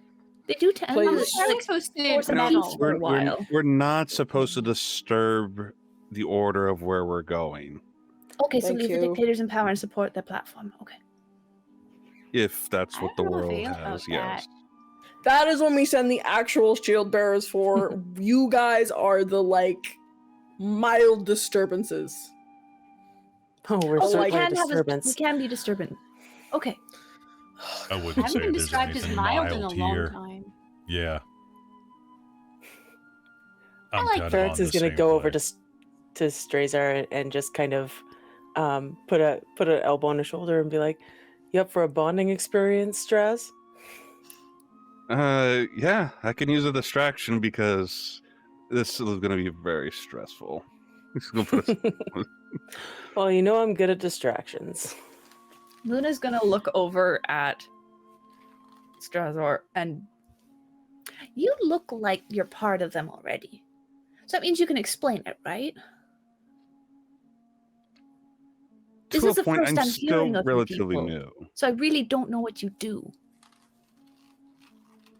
we are supposed to observe and protect the cultures, but not directly interfere and change their way unless it's like civilization level terror. Okay. Okay. I think I understand what you're going on. I can try. Okay. Is there a penalty for failure? No, just won't. If you fail, we won't be hiring you again, and none of my experiment failed, so I will just be disappointed. And then I'm free to You'll go? disappoint me. Yeah, you will be free to go. If you do Okay. this and you don't like this, you're free to So- go. Okay, no worries. I can do this. Oh boy. I am putting my faith in these guys. Lovely. Yeah, so you guys can go. It's a night market, so I would recommend you leaving in a few hours. So just meet by the Passage of Respite, where you were supposed to come in. Sure, someone can help show you there. If you need lodging, The next time I deliberately come here, I will use that way. yes. You can use the Palace of Exile, where the shield bearers are. We have extra rooms for refugees and such, so you're more than welcome to take a bed. Strazar, before you get ready, show her a room that she can have. Yes, sir. And yeah, meet at the Passage of Respite. Say you are Ariat's team, and they'll send you to Sabsunko. Good luck, and please, for the love of God, no war crimes. Oh, I'll do my best. Her hand is behind her back with her fingers crossed. Of course it is. Of Fairx course it winks. is. Oh my god. I'll go to Thankfully, Fairx. Chaos Who's gonna gremlins. break the law first?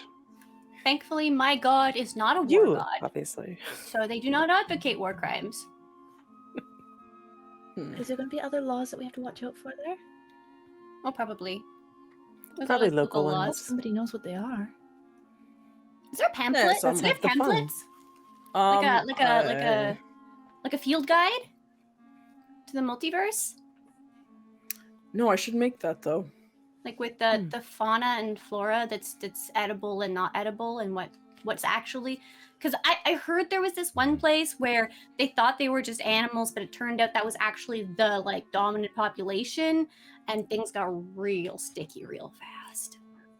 That's why you always remember to bring a towel. Towels are And I- useful that way. That's true. They don't always supply them at To mop up at the inns. blood. Oh, I could use one then. Oh, that's not And what I other was going fluids. for. One. Generally, you have to air dry. Mm. And Good spells you can as buy off we quickly. talk about mopping fluids, I think that's going to be a great place for us to have a break as you get ready to head out to the Sabsunko market or place and go to the Daysing market. Fantastic. All right. How you Let's all feeling, break. Robin? Oh boy, Good this job. is fun. Good job. I love Honestly, you just so lean much. back and let us do most of the work. Oh, I am now Yep. that all the intros are done. Now that was the most stressful part, was doing the intros and getting all that smooth. No, good now job I- putting now that I'm ready together. to do this. Mhm. Yeah, that was Enjoying Because I great. had no clue of how I was going to act until like I started having stuff Mhm. to react to, and was like, Yep.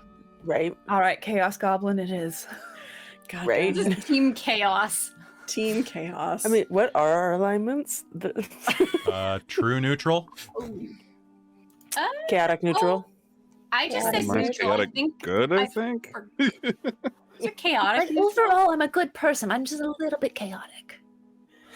I Just was little. misled very early on in life. Mm.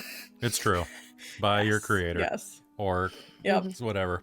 Okay, folks, we're going Whoever's to be back in around. just a minute. Enjoy our break music and our character captions. See you in a minute. Oh, I want to see these.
Hello, welcome back to Panic at the Citadel.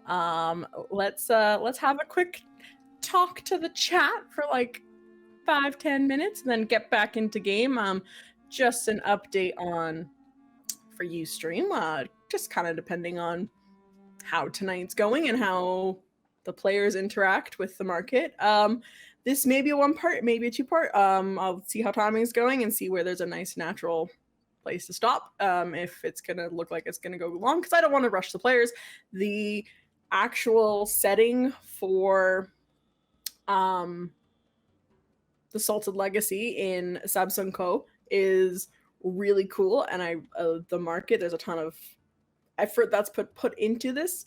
I actually recently was listening to some suggestions that people should have if they're running the Radiant Citadel, because there's actually not a ton of information on the chapter on the Radiant Citadel, that you should set your base to be in the Samsung Co market, because in the first episode you're already creating interactions with the NPCs that are given in the book and fleshed out, versus the Radiant Citadel, they don't give much, they give Ariat.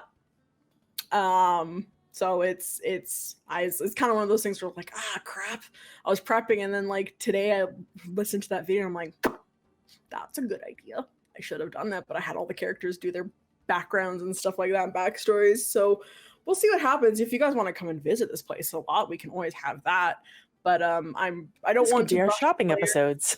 Exactly. Yes. I don't want to rush the players. I want them to enjoy this this chapter, and so if it takes a couple episodes, it takes a couple episodes. We're on easy breezy beautiful. Dicey girl. But yeah, how is everyone doing tonight? Doing pretty well. Doing pretty There- I'm having so much fun. Good. there I'm is- tired, but this is so fun.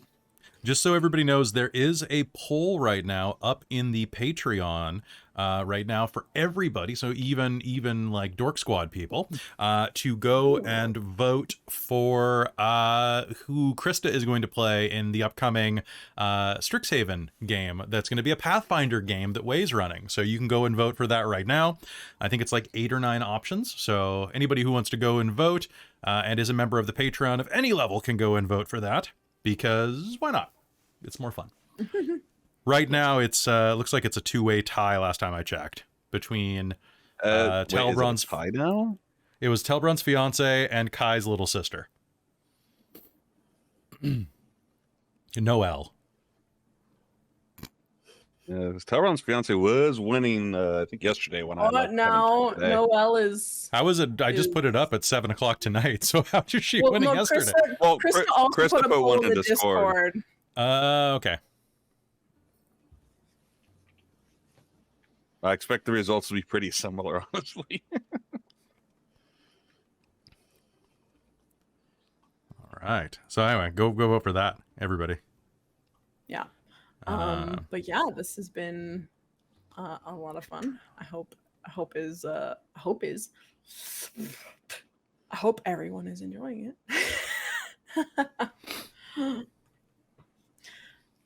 I'm trying to decide which dice I should be using for this character. So I was digging through different bags that I've got of dice, and then I was like, oh right, I've got my heartbeat dice. So I've got my these ones are the translucent asexual pride ones.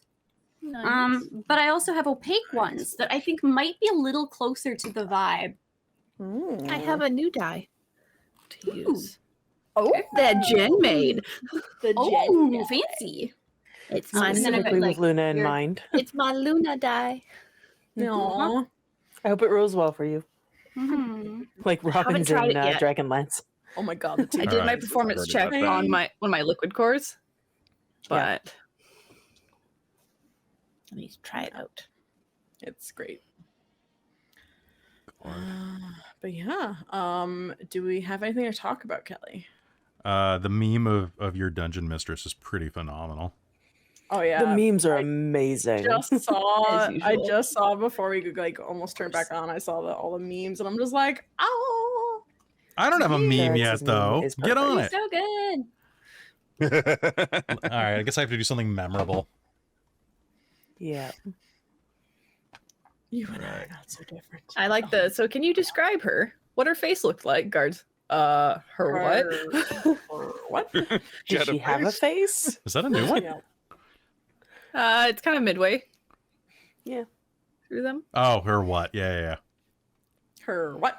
Her what? Nice. All right. But yeah. Good yeah, if we don't- Jorab.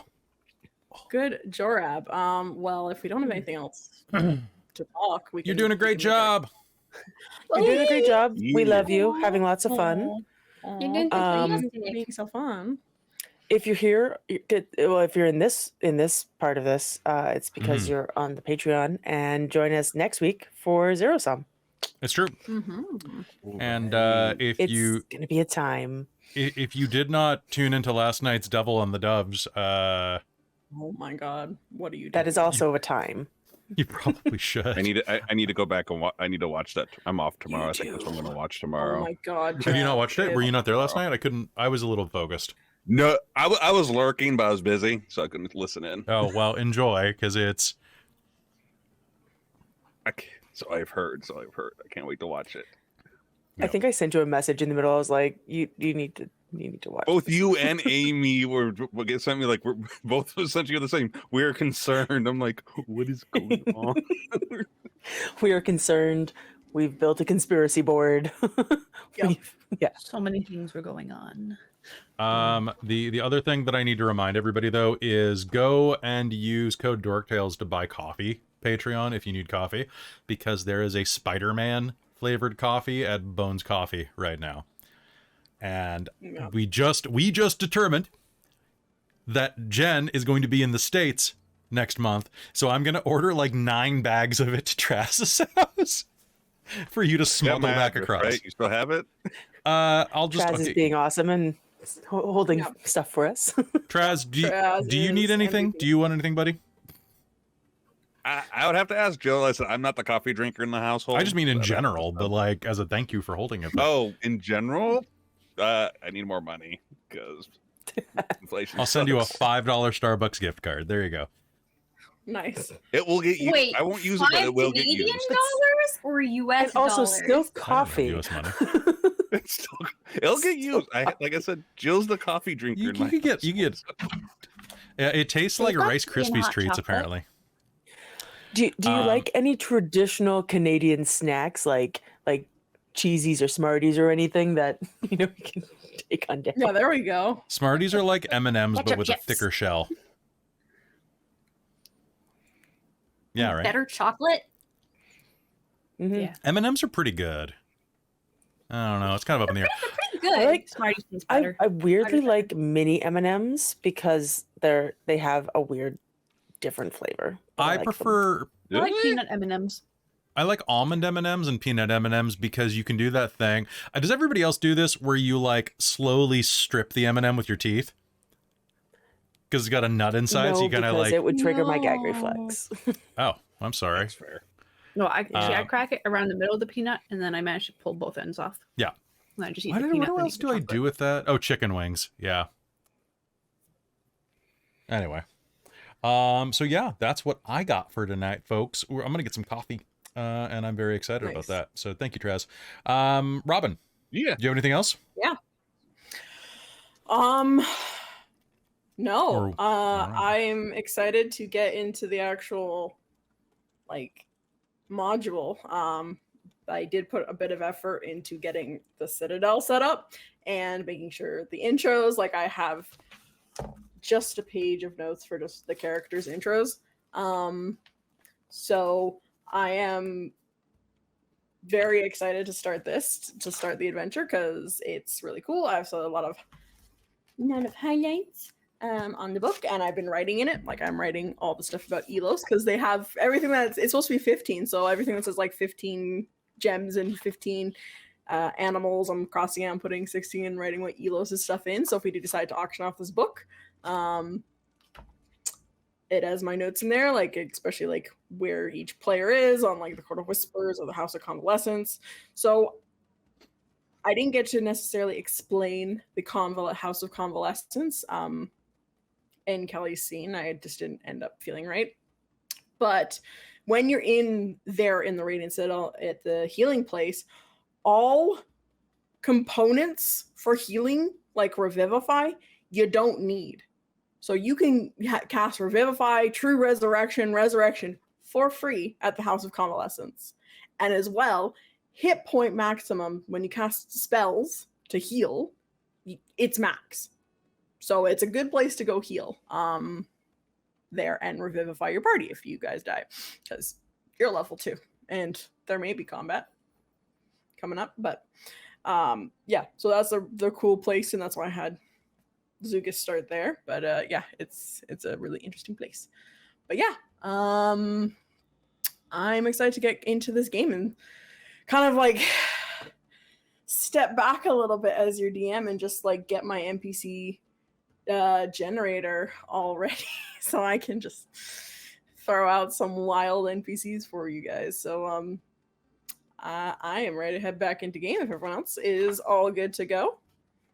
We're good. Yeah. Just a reminder to you, Robin, that my computer likes to really struggle when I put like Roll20 as my main page, so I tend to not move myself, and yeah, it just doesn't like it. Yeah, there is I don't know if we'll get to it tonight. The maps that we're gonna put up are mainly for reference, to help visualize. The maps they're okay. Wizards of the Coast lately, their maps are kind of meh. So they're really meant for just kind of reference. There's gonna be one where it's kind of important, but because it's a little bit hard to describe, but I will make it work, and you just tell me where you want to go in. That'll be good. But yes, no, thank you for reminding me. But yeah, the maps are not super important in this game. There's just they're good for reference and help the audience too, because the market's cool, yeah, but it's also a little bit. Then I might swap back and forth if I'm not actively trying to do stuff.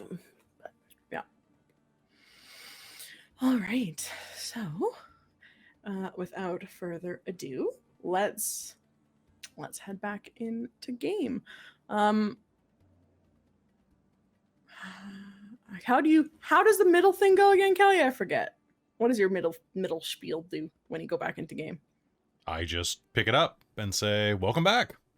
Okay, You just all take right. a breath. Yeah. Yeah. Cool. Well, welcome back to Panic at the Citadel. Let's pick up in the Dinsing Market. So you found yourself being teleported to the market. You got into the gem and it kind of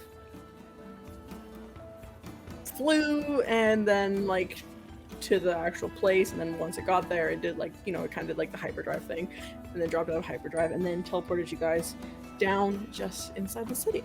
And it is just about twilight. As the sun dips below the horizon, the Dinsing night market will twinkle to life, gradually igniting in a dazzling display of the smells of food carts filled with pot stickers, coconut desserts, spiced meats, sticky buns, and more drift amid bright bouquets of glowing flowers and magical lights. In the shapes of vendors' wares and whimsical mascots, crowds of shoppers wander the stall, drawn by colors, smells, and music. Welcome to the Dinsing Market.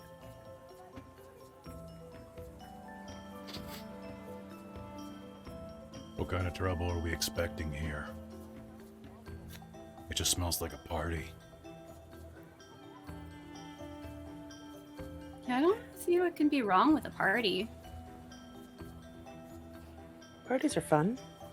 Meet interesting people.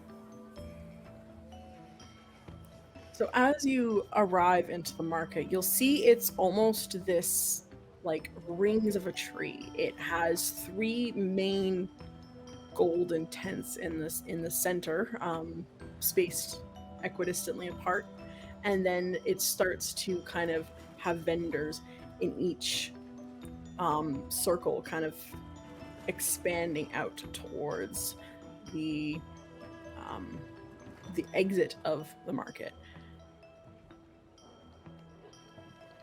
And as you kind of are starting to get your bearings and, you know, are smelling and taking in the sights, you are going to suddenly hear a shout. Shouting rises over the sounds of haggling shoppers and the sizzle of cooking street food. A shrill voice cries out, "Give it back, you little thief! No, you're the thief!" Replies a youngster with a panicked squeak. An instant later, you see a frantic little kobold burst out from the crowd, clutching a sizable bunch of green onions, and a flustered gnome woman is chasing him. What? Can I try and trip the kobold? Yeah, of course. Roll me a tripping athletics dexterity. An athletics test would probably work. Athletics, yeah. I figured it was going to be athletics. I'm bad at this, so let's see what happens. Let's do it.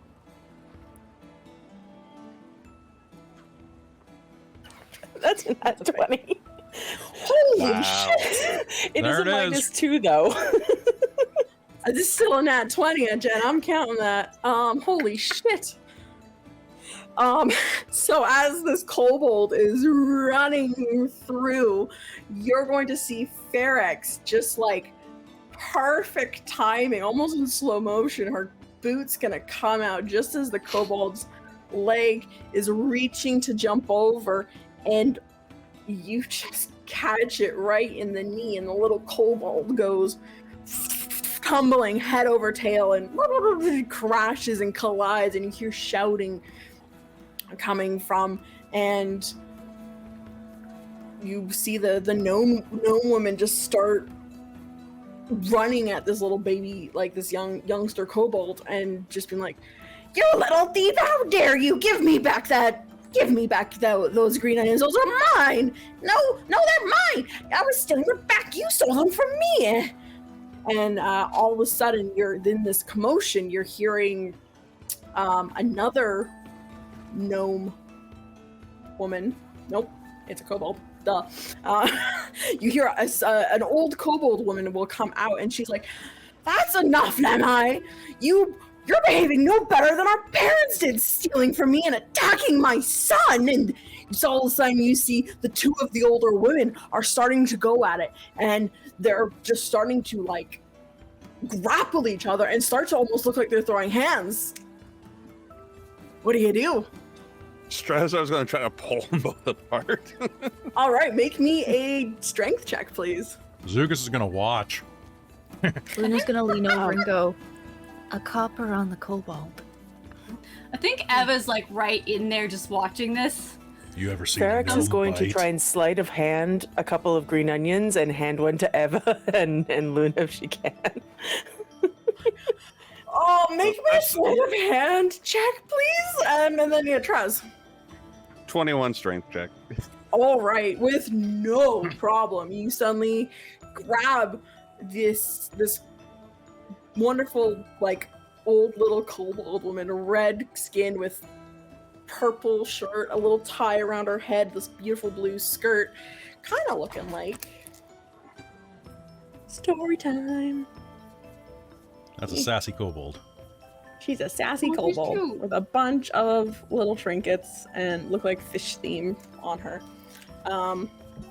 What was your sleight of hand, Fairx? 18. Yeah, okay. No problem. You suddenly have green onions in your hand. Hand one to Eva, hand one to Luna, and just be like, look at Dziugas and be like, "Want one?" And so these are green onions, like the stick Yeah. ones? Yeah. Okay. Thanks. Yeah. Hey! All right.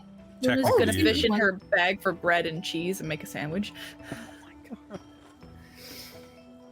Wonderful. Gonna tuck them away quickly and quietly so they don't get noticed. Yeah. suddenly, as this kobold woman is going to look at you, Straz, and say, "Hey, you! Thank you for pulling us apart. Yeah, But- let's take a breath and tell me what's going on. Well, you see, I'm Kasa Sangoon, proprietor of the market-famous Zangoon Family Seafood. For a fish typhoon, you'll wish for Zangoon. And you need to help us deal with that scoundrel. The gnome. She stole our green onions, and she's a scoundrel. Scoundrel? I should switch the voices. That should be the kobold voice.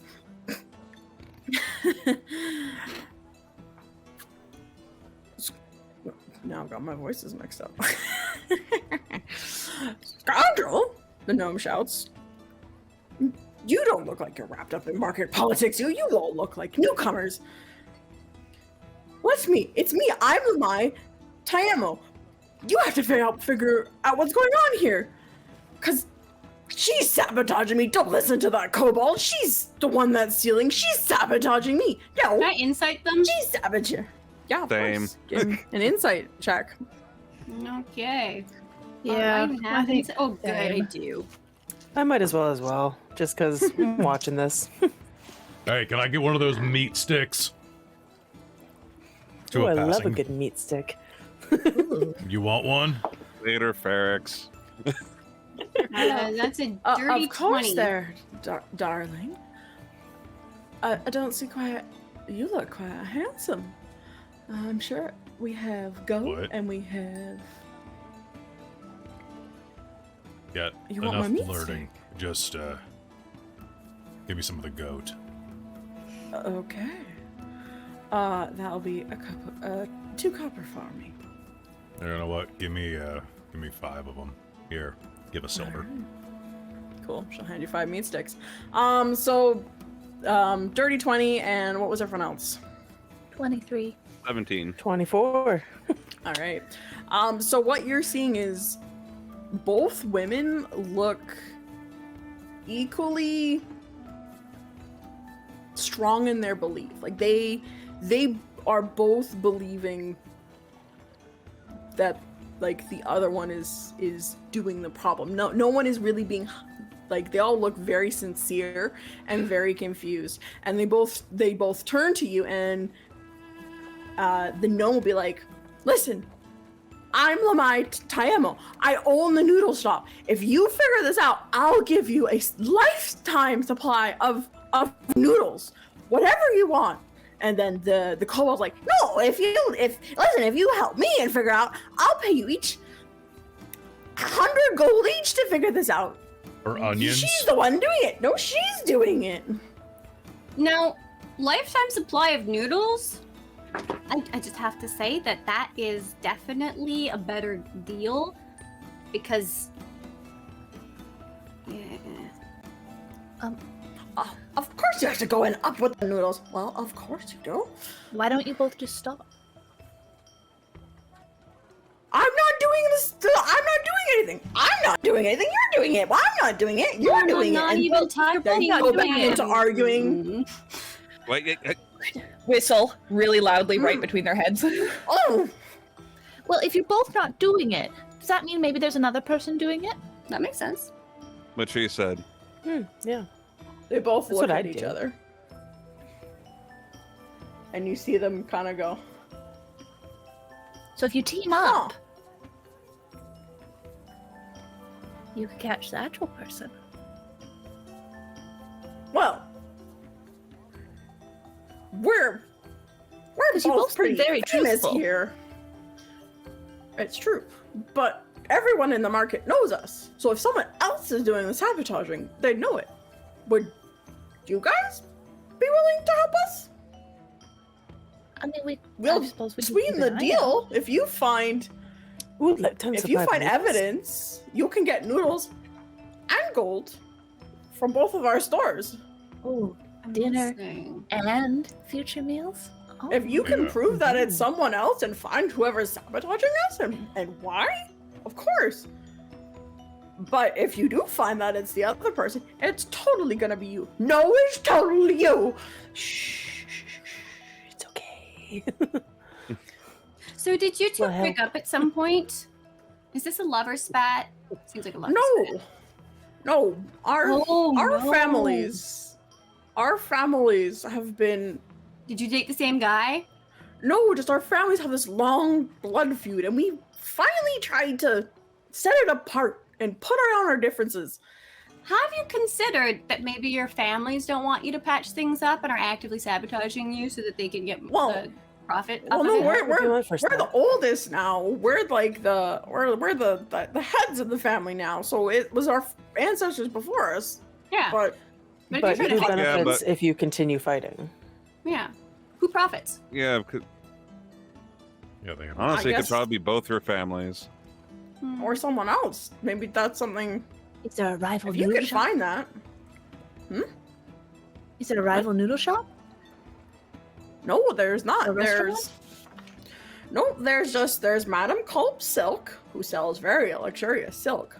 There's the Spicy Brothers, who Luxurious. sell hot peppers. There's the Trusty Leek, which is who you're talking to right now, Mr. Man over there, who sells skewered food. Yeah, it's pretty They good. kind of look Oh yeah, okay, here. do the thing. You wanted some meat. And He'll pass Fairx one. then there's us, the noodle shop. Thank you. There's Vada's Otherworldly Goods.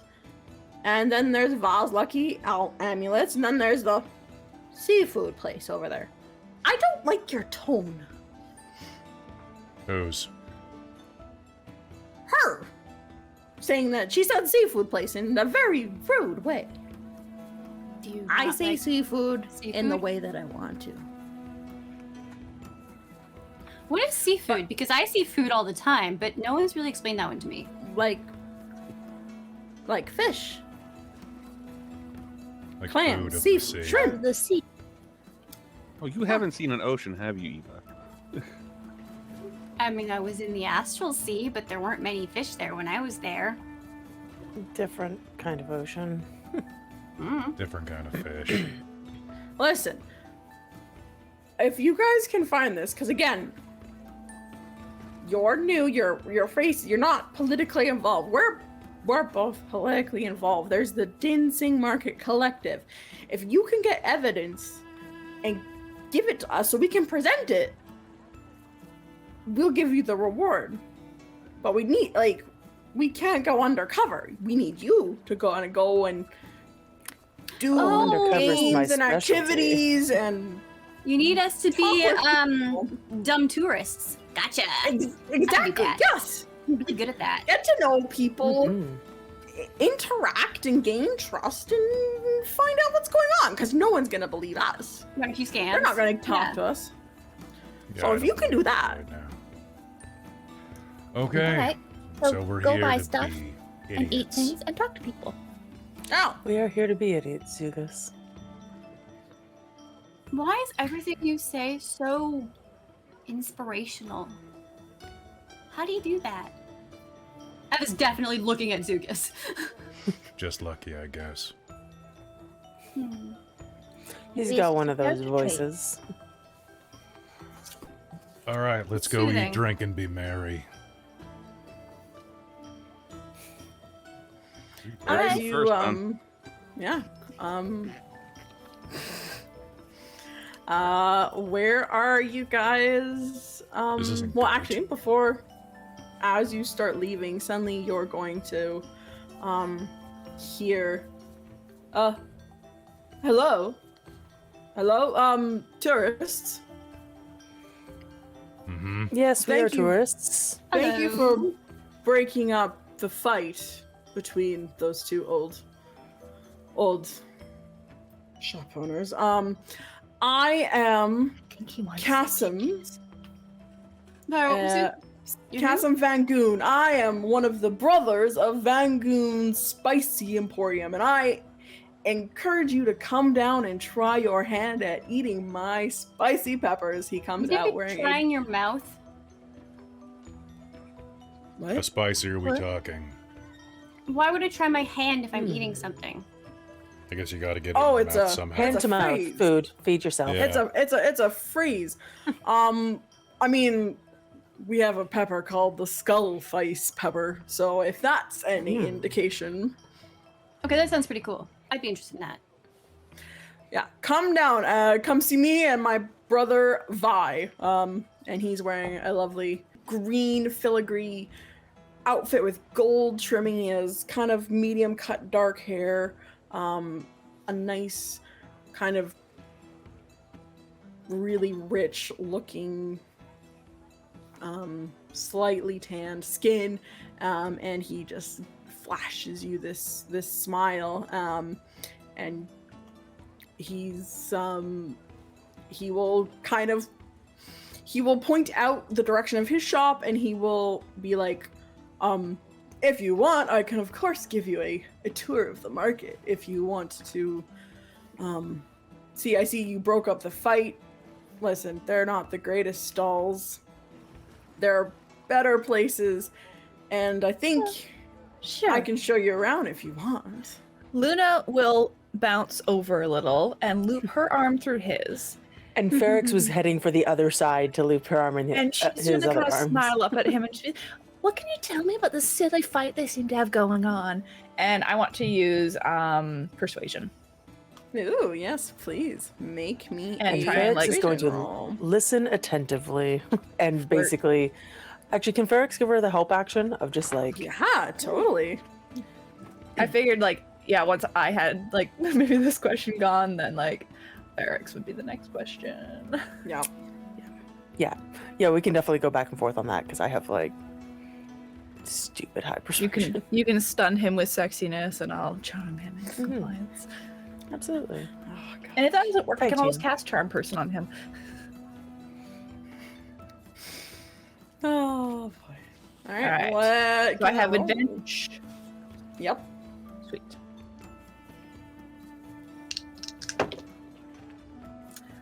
So that will be 21. All right. Persuasion. So,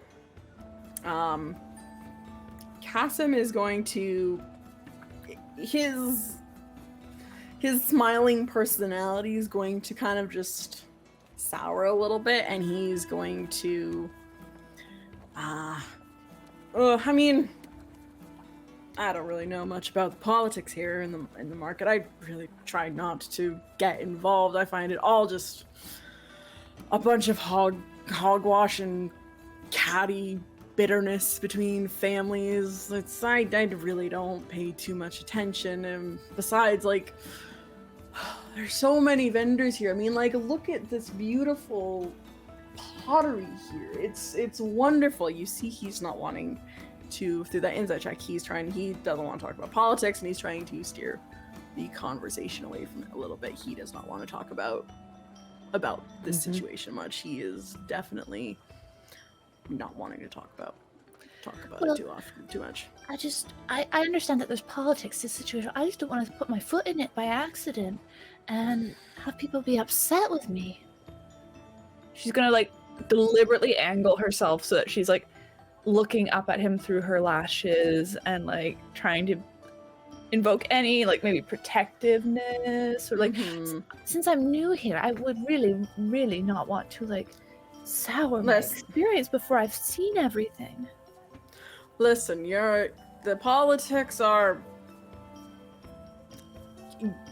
I just want you, lovely group of people. I've never seen such a beautiful bunch of people in the market. I just don't want you to ruin your time here. Don't get involved with politics, and it's just a bunch of nonsense. And Well, Oh, just let me I, know what to avoid. of So I course, don't just put my foot in it by accident.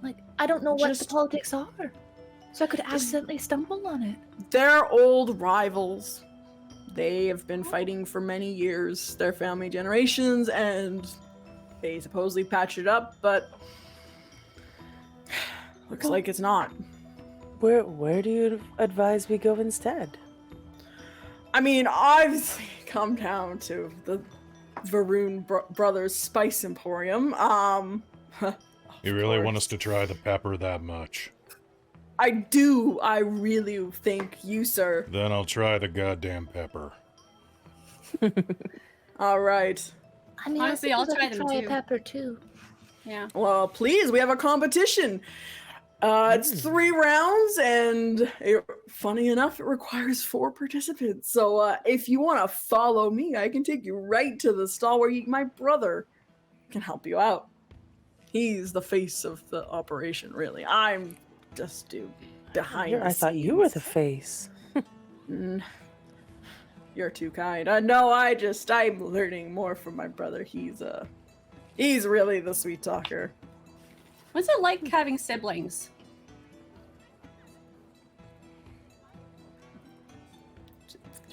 Fine. I wouldn't know what it's like not having siblings. As far as I know, I'm an only child. Same here. Hmm. I'm pretty sure I'm still an only child. I haven't been home for quite a while though, so I don't really know. I ain't got no idea. I have a sister, but she's generally out and about. I haven't seen her in a while. Hmm. I mean, I love my brother a lot. I think it's great. I mean, we started this business when we were, just barely men, and it's come quite a profitable, sizable business, and I think it has a long future ahead of it. And he So will what's start. what's the prize for this competition?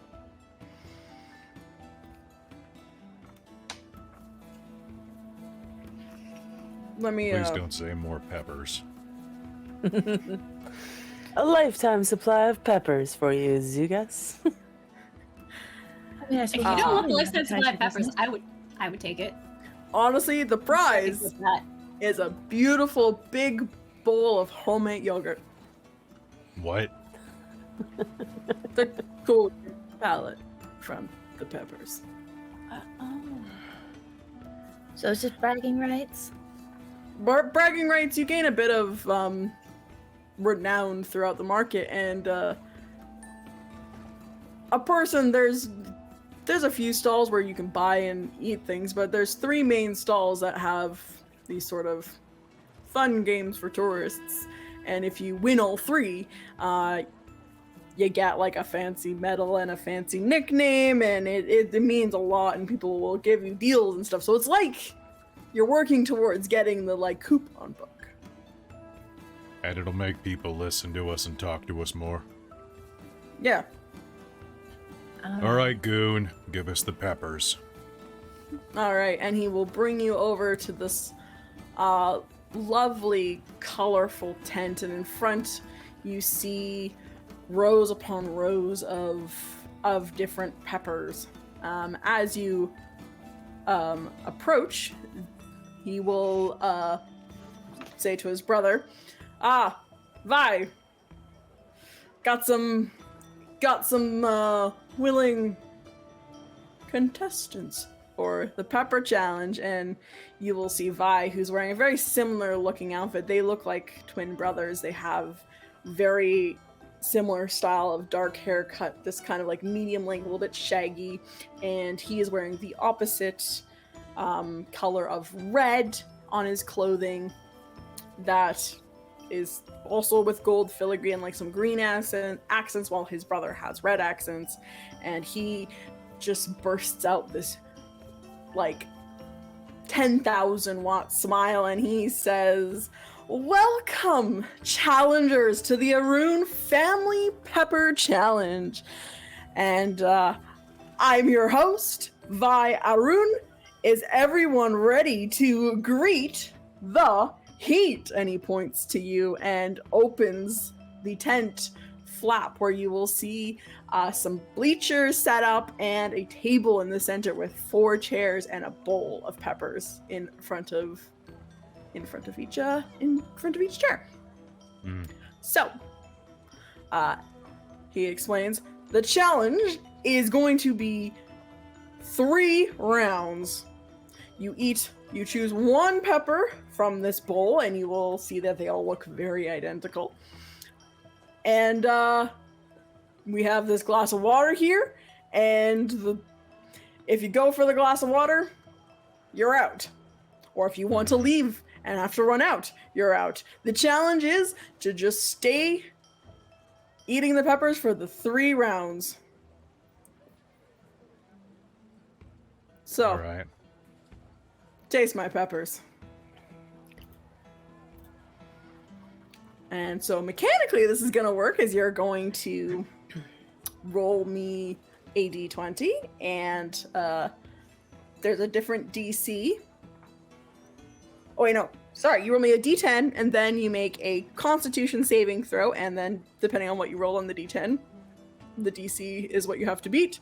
And on a failed saving throw, you have disadvantage on your next saving throw, and if you fail the Constitution check by more than 10, you go for water or run out. So basically, you're trying not to All right. get under the con save. So if everyone rolls me A D10? a d10 first. I have a quick 10. question first. Yes.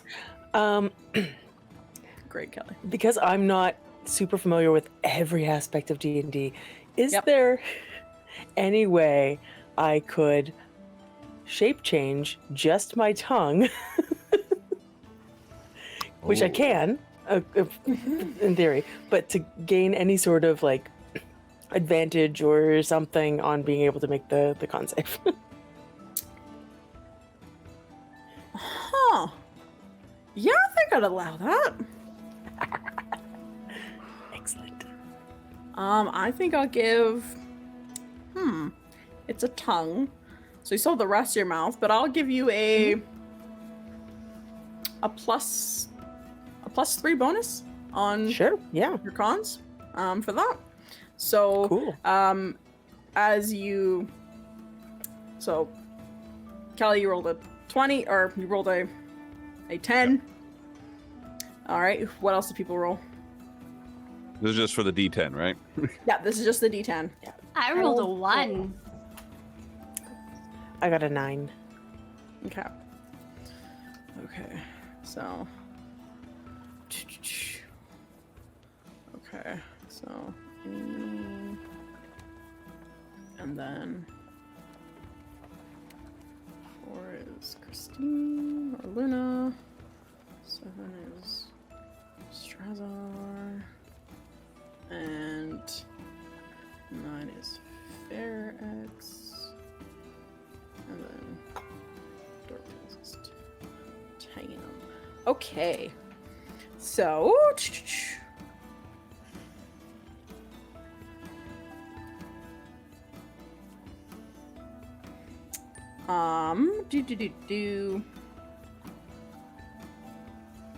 Great. So first off, as people start getting to the first pepper and put it in your mouth, Vi's gonna just start giving color commentary. He's going to be like, and as we see the contestants, there they are, picking up the pepper and approaching their mouth. Eva is looking very apprehensive, and look at that determined look from that blonde, that's white hair on that lovely grizzled looking man over there. And so Eva, you are going to bite into this pepper. You're not even going to need to make a saving throw because it's a dud. It is a cherry tomato. So you take a bite into it and it just explodes in your face as a tomato. Ooh, looks like tomato got snuck in there. It's all over your face. So sorry about that. And then everyone else, Getting in can my you cracks. please make me a Constitution saving throw? Now, what kind of saving throw is this against poisoning? You don't take damage. But it's not like...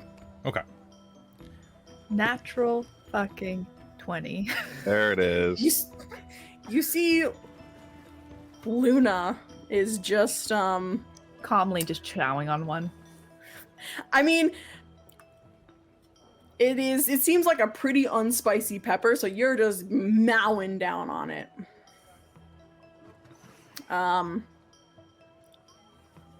Fairx, or actually let's go Strazar.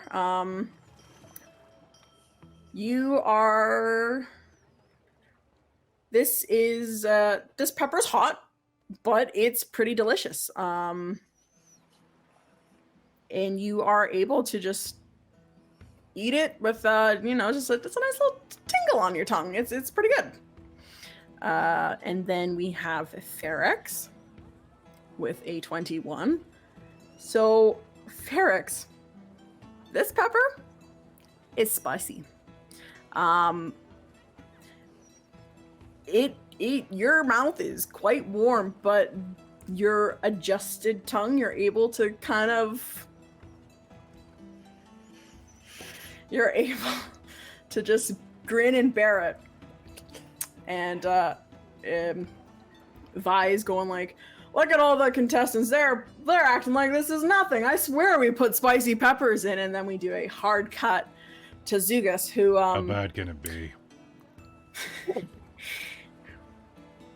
So, Dziugas, you got the skull face pepper. You got the highest, spiciest pepper, and the DC was 20 that you had to beat. So you failed it by 10. So we're gonna see Dziugas. You either reflexively go for the water, or you leave the table. You are done. Ooh, looks like someone had a bout with the skull face pepper. What the fuck is that? Oh, It is the hottest pepper, my friend. how is it in my eyes? Fuck. I don't know. But looks like you are out, my friend. Sorry. You reach for water, you lose. No, I got seriously- a tomato. Yeah, you still got a little something right here. Yeah, it gets in the cracks. I'm telling you. Ugh, I still be gone tomorrow. Man. This is bullshit. And as you say that, Vi's gonna kind of come over and kind of escort you to the bleachers to cheer on your friends. Kelly, if you want, you can choose to roll a performance check to give one of your friends a help action, if you'd like, for the next couple rounds, because Yeah, sure. God, this is gonna be so good. So he's gonna go. Hey, you, Fairx. Don't cock it up. I got a 3. I just realized Fairx. Dziugas is the Roy Kent of this party. Yup. Oh my god, yes. Amazing, I love him. Don't cock it up. Yeah, Fairx does nothing to you. Fair enough. No. And Fairx is just gonna look back and shrug, and then look at Luna and say, "I think we can handle this," and wink and give you bardic inspiration. Ooh! What does that do? 1d6, 1d6. Okay, cool. All right. Excellent. which you Alright. can use after you roll. So Yeah, but before the decision is done. but before yeah. All right. All right. Next round, please. The rest, roll a d10, everyone, again. Oh,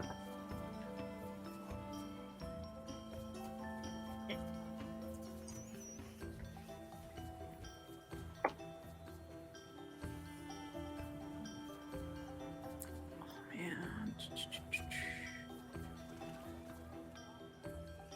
This one. 3, and 6. Okay.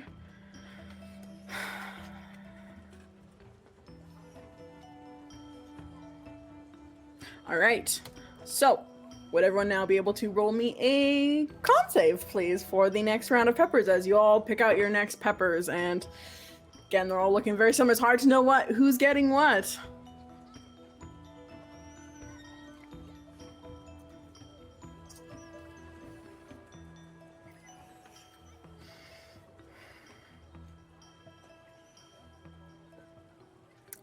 And look at all these folks. Round 2. Okay, let's see if anyone else is going to falter.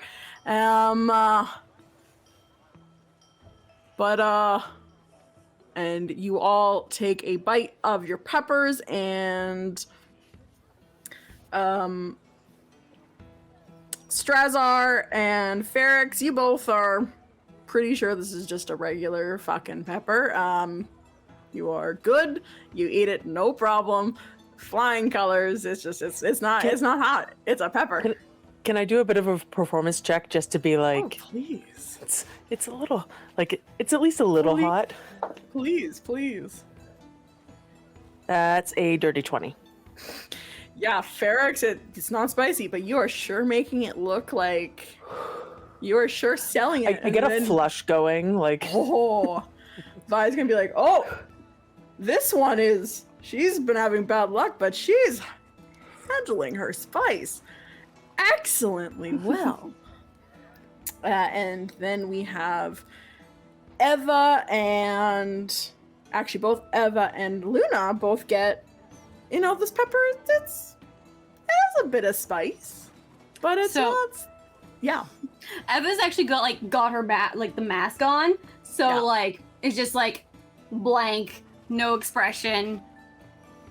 Yeah, and it's nothing. It's like kind of spicy again. It's like this is all right. Like I can get a little think taste, but it doesn't seem super spicy. Luna's taking a bite, going, "Ooh," and then taking another bite. Nice.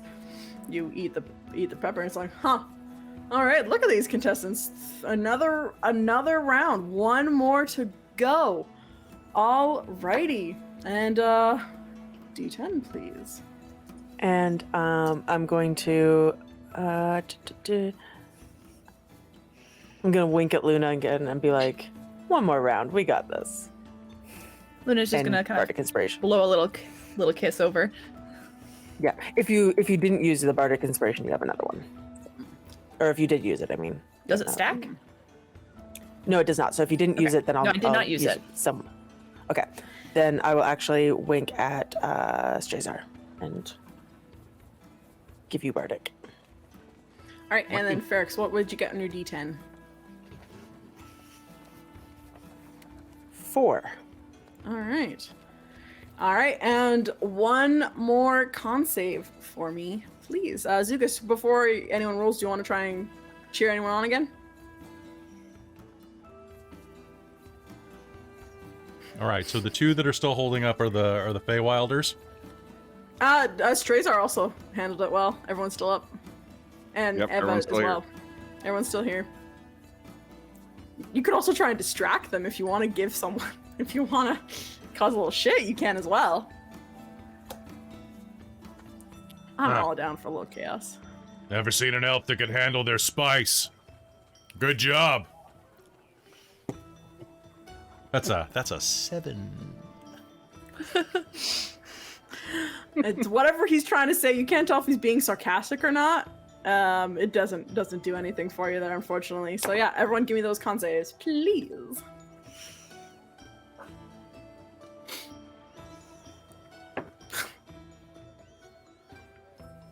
So I rolled the con save when you asked for it just before. Yes, Okay, yeah. Brian? I was thinking if Dziugas could give him an advantage.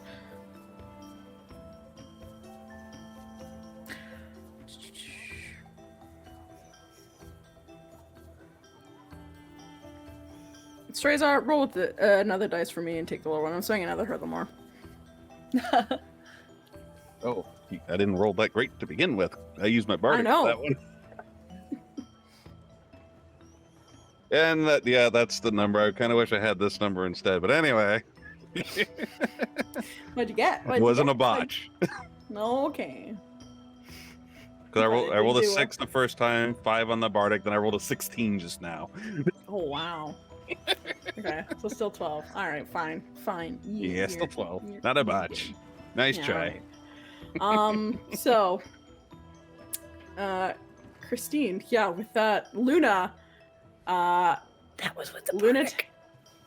I was like, I want to be sure. yeah, you're good. That was good.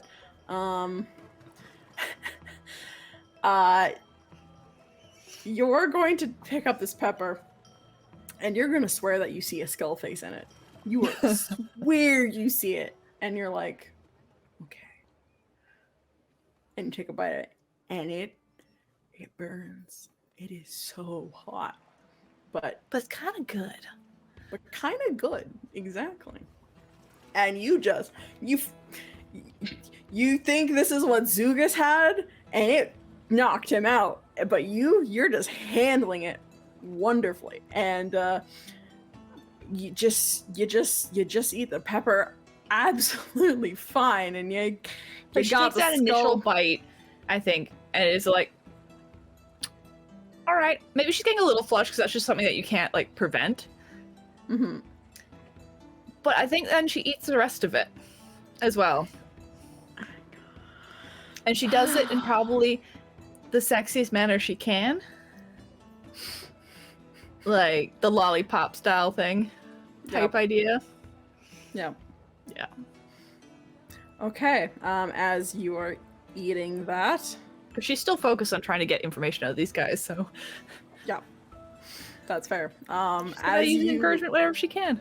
Yeah, and it's doing great. Vi is looking very impressed. He is definitely like, whoa.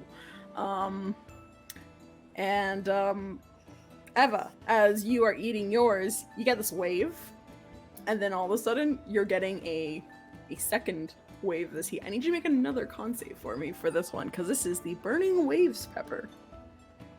Yeah. No! No. Oh no! Good botch. What'd you get? That's a 1. I have -1 on all on con saves. That's a Oh, so you big didn't fat botch. 0. Ooh. Oh, but you definitely. So you're doing good. You are doing good. You so eat the good. pepper and you do good, and then all of a sudden it hits you. And boy, do you need water or something. You'll leave. You're gone, unfortunately. Get the water. And Evan like rips the mask up and like Right here. dives for water. Right here. Looks like we have another one down. Oh. Both again, Straz and Fairx, you both get a common pepper, so it is not spicy. But Fairx, you do a really good job of performing that it's a hot pepper. So again, Vi's like, man, the ladies here just did not get a break. Oof. Meanwhile, Mr. Pointy over there looked like he barely broke a sweat on this challenge. But hey, Mr. Pointy. the peppers have spoken. Looks like we have 3 winners that made it to the end. Congrats. I will bring out your yogurt bowls for you to quench that heat. And Vi will come out with 3 lovely looking bowls of yogurt. It's just like glistening on top. It looks absolutely divine and cooling, and he will place that in front of the 3 of you that succeeded. The others just have to deal with the heat, unfortunately. And he will also give a little trinket, which I am going to roll. Fairx is going to shape change her tongue back and then also share her yogurt with Dziugas. Aww. Oh. Thanks. Need something to cut that heat? Yeah, that was a bit of a mutant pepper right there. It looks like it. Oh, good job. Looks like you can handle hot stuff pretty well. Yeah, she can. Hey, show some respect, buddy. Luna's gonna push the bowl of yogurt towards Eva.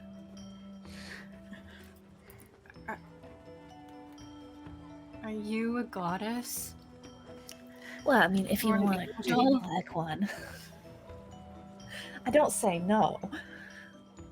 But Thank you. She'll push it over.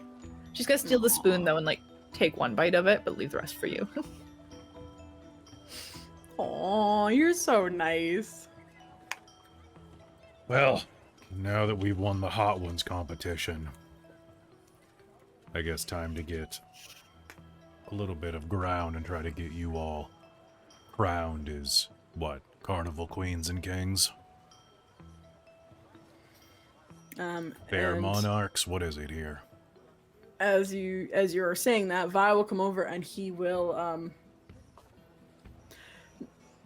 congrats. I am so impressed with how you all handled that. I'm so sorry about the skull right off the gate for you there, pal. Do you make anything with the skull crusher? Skull face? Oh, what I they're called? make a absolutely divine like noodle dish. It you use it as a spice on there, and it cuts really well with the carbs of the noodle, a little bit of sweetness as well. Fresh persimmons go really well in it. It's just Oh, so you it's do noodles lovely. as well? I mean, at home, I Oh. do tend to go to Tianmo noodles when I'm here because they're just so darn good. So as you're talking with Vi, Christine, or Luna, you can, if you want to see what he knows, you can make me a charisma roll. or Charisma persuasion. check? Or persuasion Persuasion roll? check. Persuasion roll. Sure.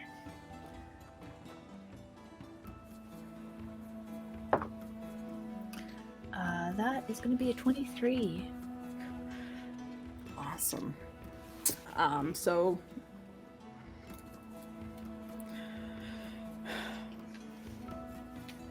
honestly, I love the noodles, and I'm learning to make it myself because I'm getting married, and I'm gonna be leaving the Dinsing market so I can go and be with my lovely betrothed. She doesn't live here. She lives on another world. So I've been trying to learn how to make the noodles just because I'm not gonna get them anymore. So my brother's kind of pissed about it, but I mean, it's love. So, you know, he can run the shop. He's a little nervous because he's not as charismatic, but it's fine. He'll be good. He's worrying about nothing. So it's just I'm trying to figure out all the ways that I can use these peppers and take a few with me, but I wish I could take that noodle shop. But what are you gonna do? I'm sure they'll make noodles wherever she is. Well, if not, I suppose you could always introduce it there. Can't be that hard. Yeah, it's true. Besides, franchise, I told him. He seemed upset when I said that. Oh, Cassim. Got his knickers in a twist for something, but what are you gonna do? Siblings, right? Yeah, yes, I'm sure that's accurate. No. But, really impressed. Really impressed by your ability to handle. I can not eat those raw myself, I'm gonna admit. It wasn't that bad. It was spicy. It was definitely very spicy. Usually it's like how your friend did it over there. That's usually the reaction, but... Oh, well, I've been living in the Feywild for the last while, so Oh, interesting. that's probably why. That fey magic. Well, I don't have any Fey magic, but... Oh, you don't? Oh, okay. Sorry, my bad. I shouldn't assume that just because people go into the Feywild that they get magic. That's a wishful thinking, I guess, if I ever wanted to go. But good job. People will definitely notice you and how you performed that. That is really wonderful. You all impressed me, and he will kind of extract himself from that conversation with you, Luna, and he will just take out 3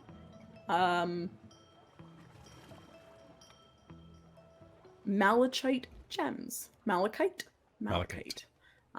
which are kind of green and striated. And so he's going to give 1 to each of you winners. So it is 10 gold gemstone, and it's nice and green. It kind of matches his outfit, which is why he gave that. So he will hand them off to you and be like, normally there's not much of a war beside the yogurt, but yeah, I was impressed. I love when a man gives me gems. Oh, thank you. But please enjoy the market. There are many other vendors to go to. I recommend going to Madame Culp. She makes wonderful garments if you have anything to spend for that. Sid Squids makes lovely fried squid as well. And of course, there's the noodle place and the fish place. They make some really excellent fish prawns. So if you want to go there, please. There's a plethora of things to enjoy here at the market. And as he's kind of talking to you guys, you're going to hear a bit of commotion. And you're going to Market hear has so much commotion. Yes. You're going to hear a shriek coming from... Let me see if this makes any sense on the map, what I rolled. Kind of does. You're going to hear a shriek from kind of across the courtyard where the 3 tents are, near to where Cassim pointed out Vada's otherworldly goods is. And you're going to hear a shriek, and Vada, who... Did they give me a description for Vada? If not, I will make one up.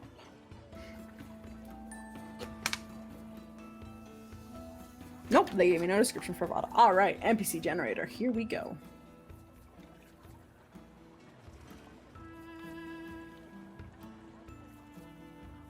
Vada is a 9-foot-tall loxodon.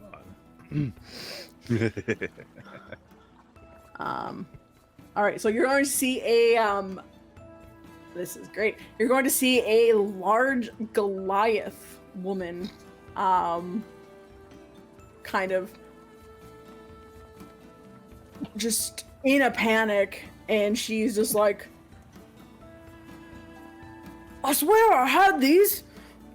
Who stole my vanilla buns? I just made these!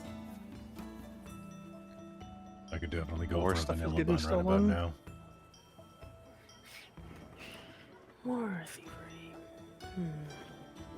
So you're gonna hear the panic. People start coming over. What would you guys like to do?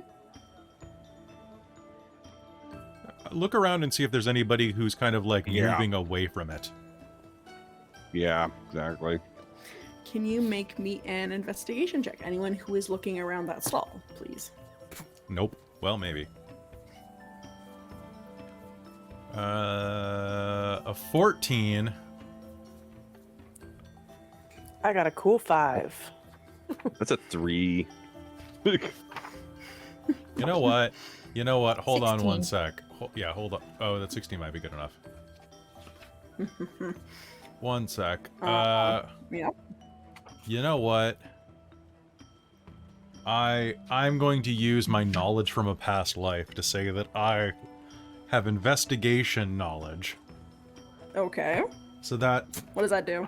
it raises. I roll a d6 and add it. I rolled a 1, so that's a 15. So I can't use that again until I take a long rest. Okay, interesting. That's Oh no, cool. I can use it one more time before my proficiency bonus. Mm, Wait, does that mean I can use it twice on the same roll? Guess not. Probably not. I don't know. That You would can use this be, feature a number of times equal to... Yeah, probably only once. So 15. Yeah, 15. I'm just trying to see because the book gives me quite a few DCs for things, and There. Point at a dog. perfect. So anyone who got higher than a 14 on their check. It's all coming up, Dziugas. Yeah. You're going to notice a tiny trail of powdered sugar leading away from the stall, and it's headed over towards the noodle place. Dziugas is gonna crouch on the ground, like kind of like in the kneel, and go tap his fingers to the ground and go flick his tongue over them. Still sweet.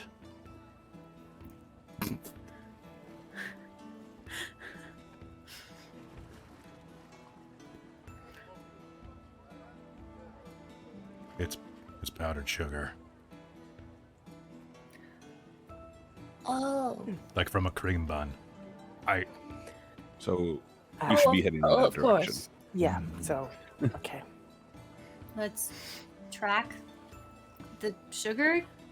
Let's Trail? follow our nose. Yes, let's track. Can I track the sugar trail? Oh my Now that god. I've seen it. Yeah, you've seen it. You need to see it is going towards the noodle place. So I will give that to you for free. It goes directly to the noodle place.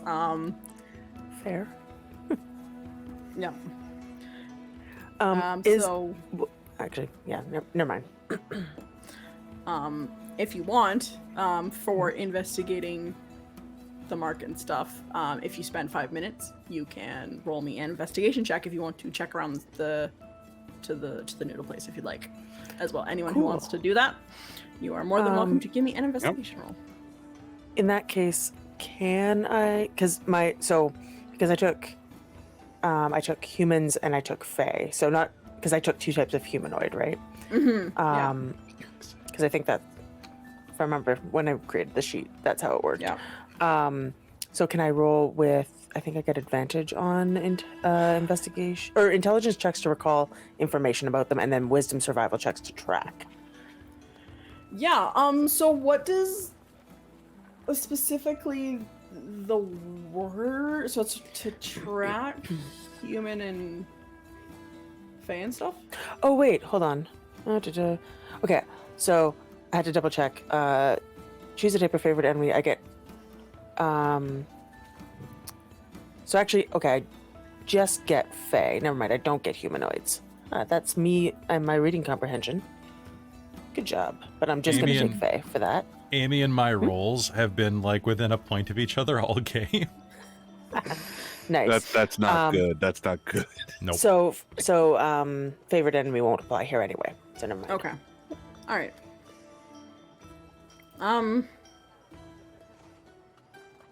Jen, can you just roll me a straight d20, please? I rolled it to do the thing, and then you want me to roll it again?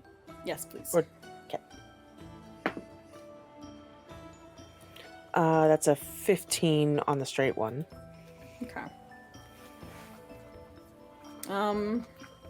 As you guys are following this and investigating, okay.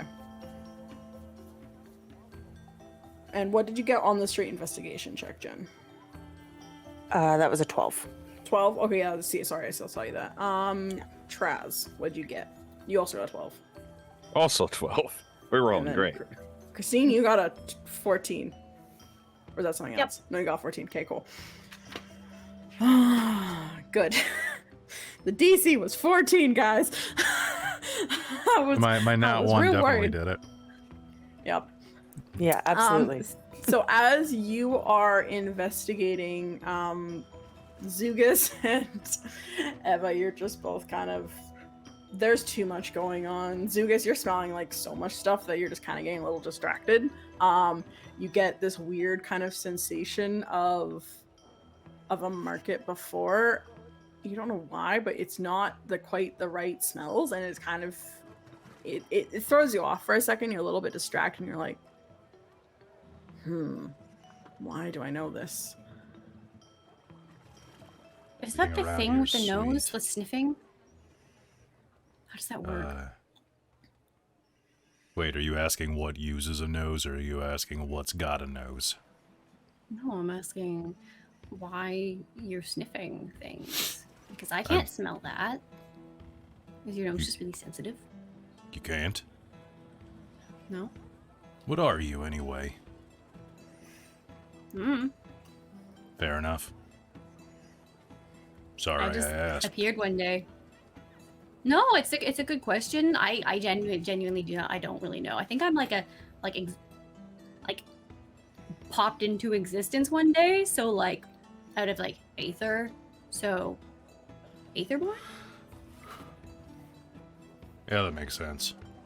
What about you? What are you? I'm just a guy. Really?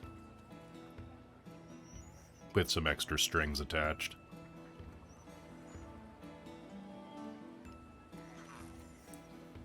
Ain't that the truth? Mm-hmm.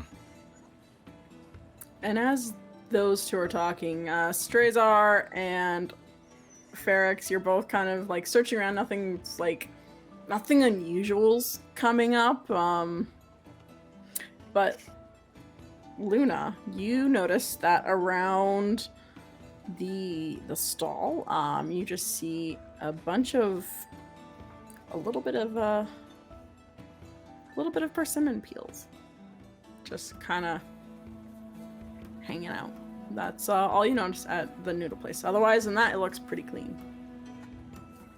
I'll point it out to the others, but not make a big deal about it.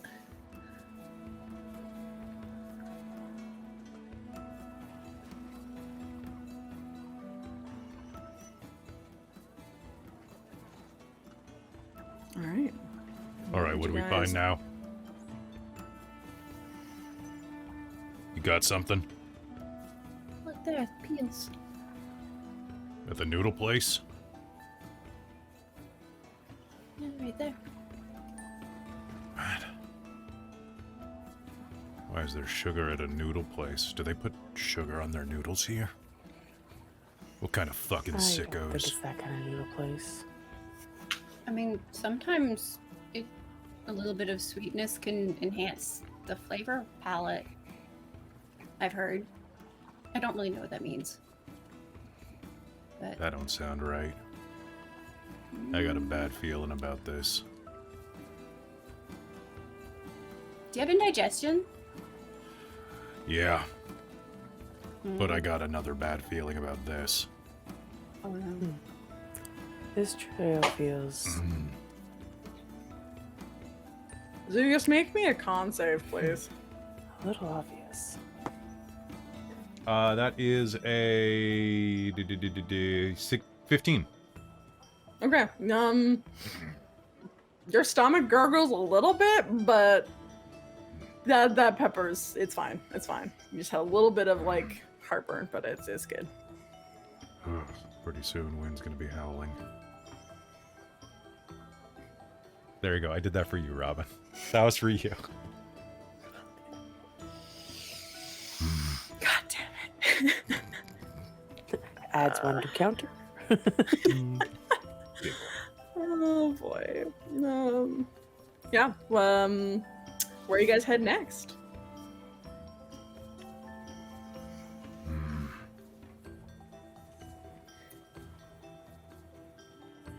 Just a reminder there for there are other vendors and stalls you can go buy food from, but Madam Culp Silk has a game, and Sid's Squids has a game as well. Fairx, So if you're wanting to go, did you lose the trail?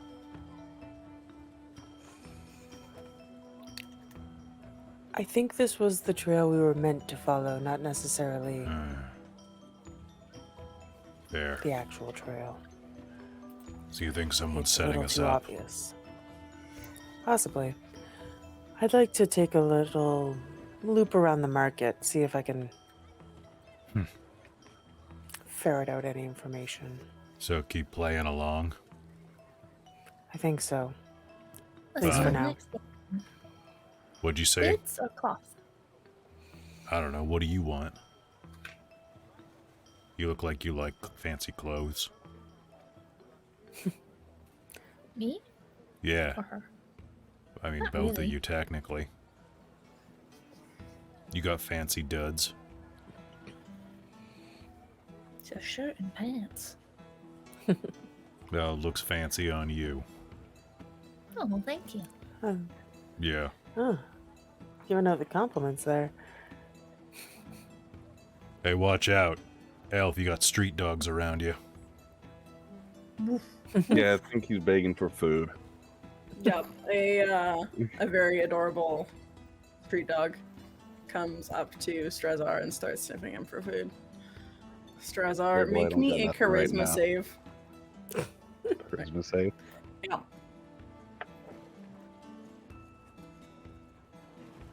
Save. That is a 19. Okay. Okay. You're not fully charmed by the dog, but the dog is pretty cute and kind of wants food. But you don't have to give it food if you don't want to. You can resist the begging. He'll follow us around and find the trail for us. There we go. All right, so you guys heading over to Madame Sulks? Yeah, Colt, let's Yeah. go. sorry, Madame Colt. Let's do cloth first. All right. Save the squid for last. Yeah. So you approach Madame Skulk. Culp. Why? Pulp? Just take a breath. Yep. Weird fantasy names. Yay! Yep. Right. So as you open this tent, it has this lovely sign that says Madame Culp's beautiful silks, luxurious silks, and silks and garments. And as you pull open the door or the flap of the tent, you are going to see seated in the middle of this pretty empty looking tent a wizened old gnome at work amid tangles of colorful yarn. Several fuzzy kitten-sized blue caterpillars drowse on her, nestled in her clothing and hair. The gnome peers up and says,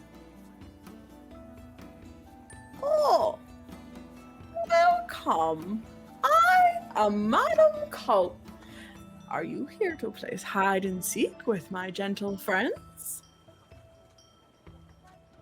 I suppose we are. Absolutely wonderful. Haven't had anyone play with them so far. You see, my lovely little friends, well, they like to get to all sorts of mischief down in my cellar where I keep all of my lovely fabrics and silks. And my challenge for you is to descend down into my cellar and find me four, because there's 1, 2, 3, 4, 4 of my caterpillars that are hiding. Though, the rule is you only have 1 minute to do that, so you better work as a team, and you cannot harm the caterpillars. That is something I must make very clear. They must be unharmed when they get back. They create my lovely creation, so you need to make sure that they're okay. So there's 2 rules. Yes. A minute and don't harm the caterpillars. All right. So, Understood. if you accept this challenge, I will unlock the cellar door and you can descend down and I will start the timer. Let's do it. All right. So she'll open up the cellar. You guys will go down this ladder into a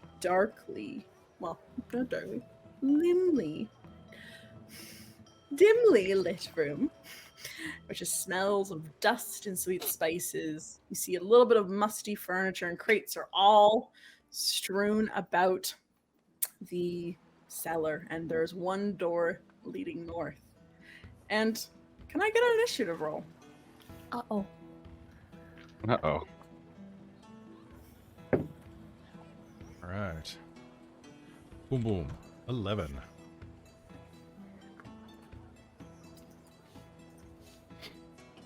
Oh, god damn it, Jen. Jen with the initiative. Jeez, like, Jen. The I last, like, rolled a 3 19 games. and I have a +4 to Dex. Cheers to that. Alright, just let me get a freaking notepad with the freaking lines on it. There we go. I started using new dice. Well, not new dice, but a different set tonight. And they just like me right now, apparently. Alright, so we have Fairx. Then Luna. Then we have Dziugas. Strazar. So, while Robin's tallying this, I just want to break character real quick to say that she is doing the most frustrating part of doing D&D, aside from dealing with YouTube comments, that you can have when you're running a game for an audience, and that is trying to entertain while doing an initiative count. It is the most frustrating thing you can do in a game, because you have to try to keep everything in order while not just having dead air, which is why I'm talking right now, because it's a Thank pain you, in the Kelly. ass. I appreciate you. It's hard. We could just have like a cast flirt off while this happens. That'll help Robin, right? You So- want That would another- be Yeah, so that will help great. break the concentration, I think. That's what we're trying to do, right? Yeah. Yeah. Let's wipe our mouths Alrighty. after drooling on some meat sticks. So, Wow. Wow. Oh We're good. my. I'm gonna move past this. All right. Wow. And as she closes the cellar door and you hear her say go, Mhm. we're gonna call that here for tonight. What? Okay. All A right. little bit of a cliffhanger because I don't think we Oh can no! run that through. Everyone gets eaten by in bugs. They're 15 giant. minutes. Everyone gets I've eaten written by down your bugs. initiatives. But yeah, I think that's a great place to end. I that's am great. happy with. We can definitely finish next episode for sure. But I don't want to. Didn't want to rush you guys through this because I think it's some really cool stuff. But thank you so much for our patrons for watching this, and thank you to my players. I hope you had a fun time. This was pretty fun. You're doing a I really good liked job. this. Thank you. Yes, So- this is great. Awesome. This group is gonna be ridiculous. Oh my god. Oh, I Yeah. look forward to getting into some trouble together. I think at some point next game or something, Luna and Fairx need to have a conversation about the whole Fae thing. So Luna can just be like, Oh yeah. so if you go into the Feywilds with me, it's like I'll be owed an unspecific favor. However, I don't even need to try at this point because they let me out. And that Fairx is at this point, Fairx is pretty much like, she suggested you come with us to like keep your enemies close kind of thing. Like what the fuck do you want with me? And when she finds out exactly, it's like, oh yeah, you got out too? Great. Yeah, so if we Well go back to done. it at some point, like if you want to for whatever reason, I don't know why, but if you wanted to get caught, Yeah. they'll owe me a favor. Good to know. Yes. But otherwise, like, we don't need to go back to that bullshit ever again. Because I don't need the favor, Right. and I don't owe them Yeah. anything yet. Hmm. But yeah, we should definitely have that conversation. I think it's great. That is Quick- great. Mhm. If you want to support Fairx and Luna's adventures, quick reminder that we do have a Girls Gone Feywild shirt on our TeePublic. Oh God, that my is just God. totally about Luna and That- Fairx, isn't it? Yep. Yep. Yep. Yeah. It's there before we even knew. But yep, that's it. That's the Mhm. shirt for them. That's the shirt. Yeah. And Jen, if you want to give me some ideas about the stuff in your survey, I have some ideas. But if you have anything particular, let me know. Sure, and we yeah. can talk about Can't wait for Gary to show up. I'm Right. excited for Gary Oh, to show up, yes. too. That'd be Gary's good. Gary the great. Flump. Gary the Gary the Flump. Flump. It's great. Flumps are so good. I'm pretty sure I Yeah. wrote him as like that he was saucy. So, Yeah. but she's not really Saucy sure. and sweet, but you couldn't really tell. He seems saucy. Yeah. But yeah, thank you so much, everyone, for playing, and thank you so much, audience, for being here for this lovely early access Patreon game, and Twitch later on. Thank you as well for supporting. And it's a month off. Actually, no, not quite a month off. I think we're looking. Well, I'll At, double confirm and we'll put this on the schedule, but it looks like we might be playing on the 25th of June. So near the end of the month there. So almost a month, but not quite. But yeah, I'm excited to continue the panic at the Citadel, because it's not really the panic of the players, it's the panic The of Citadel's panicking because of board us. yeah, the Citadel's basically. panicking. Yeah. This is a great cast, a great team, and thank you so much for being part of my my first proper campaign. Anytime, Thank Dungeon you. Mistress. Thank you for Yes. running.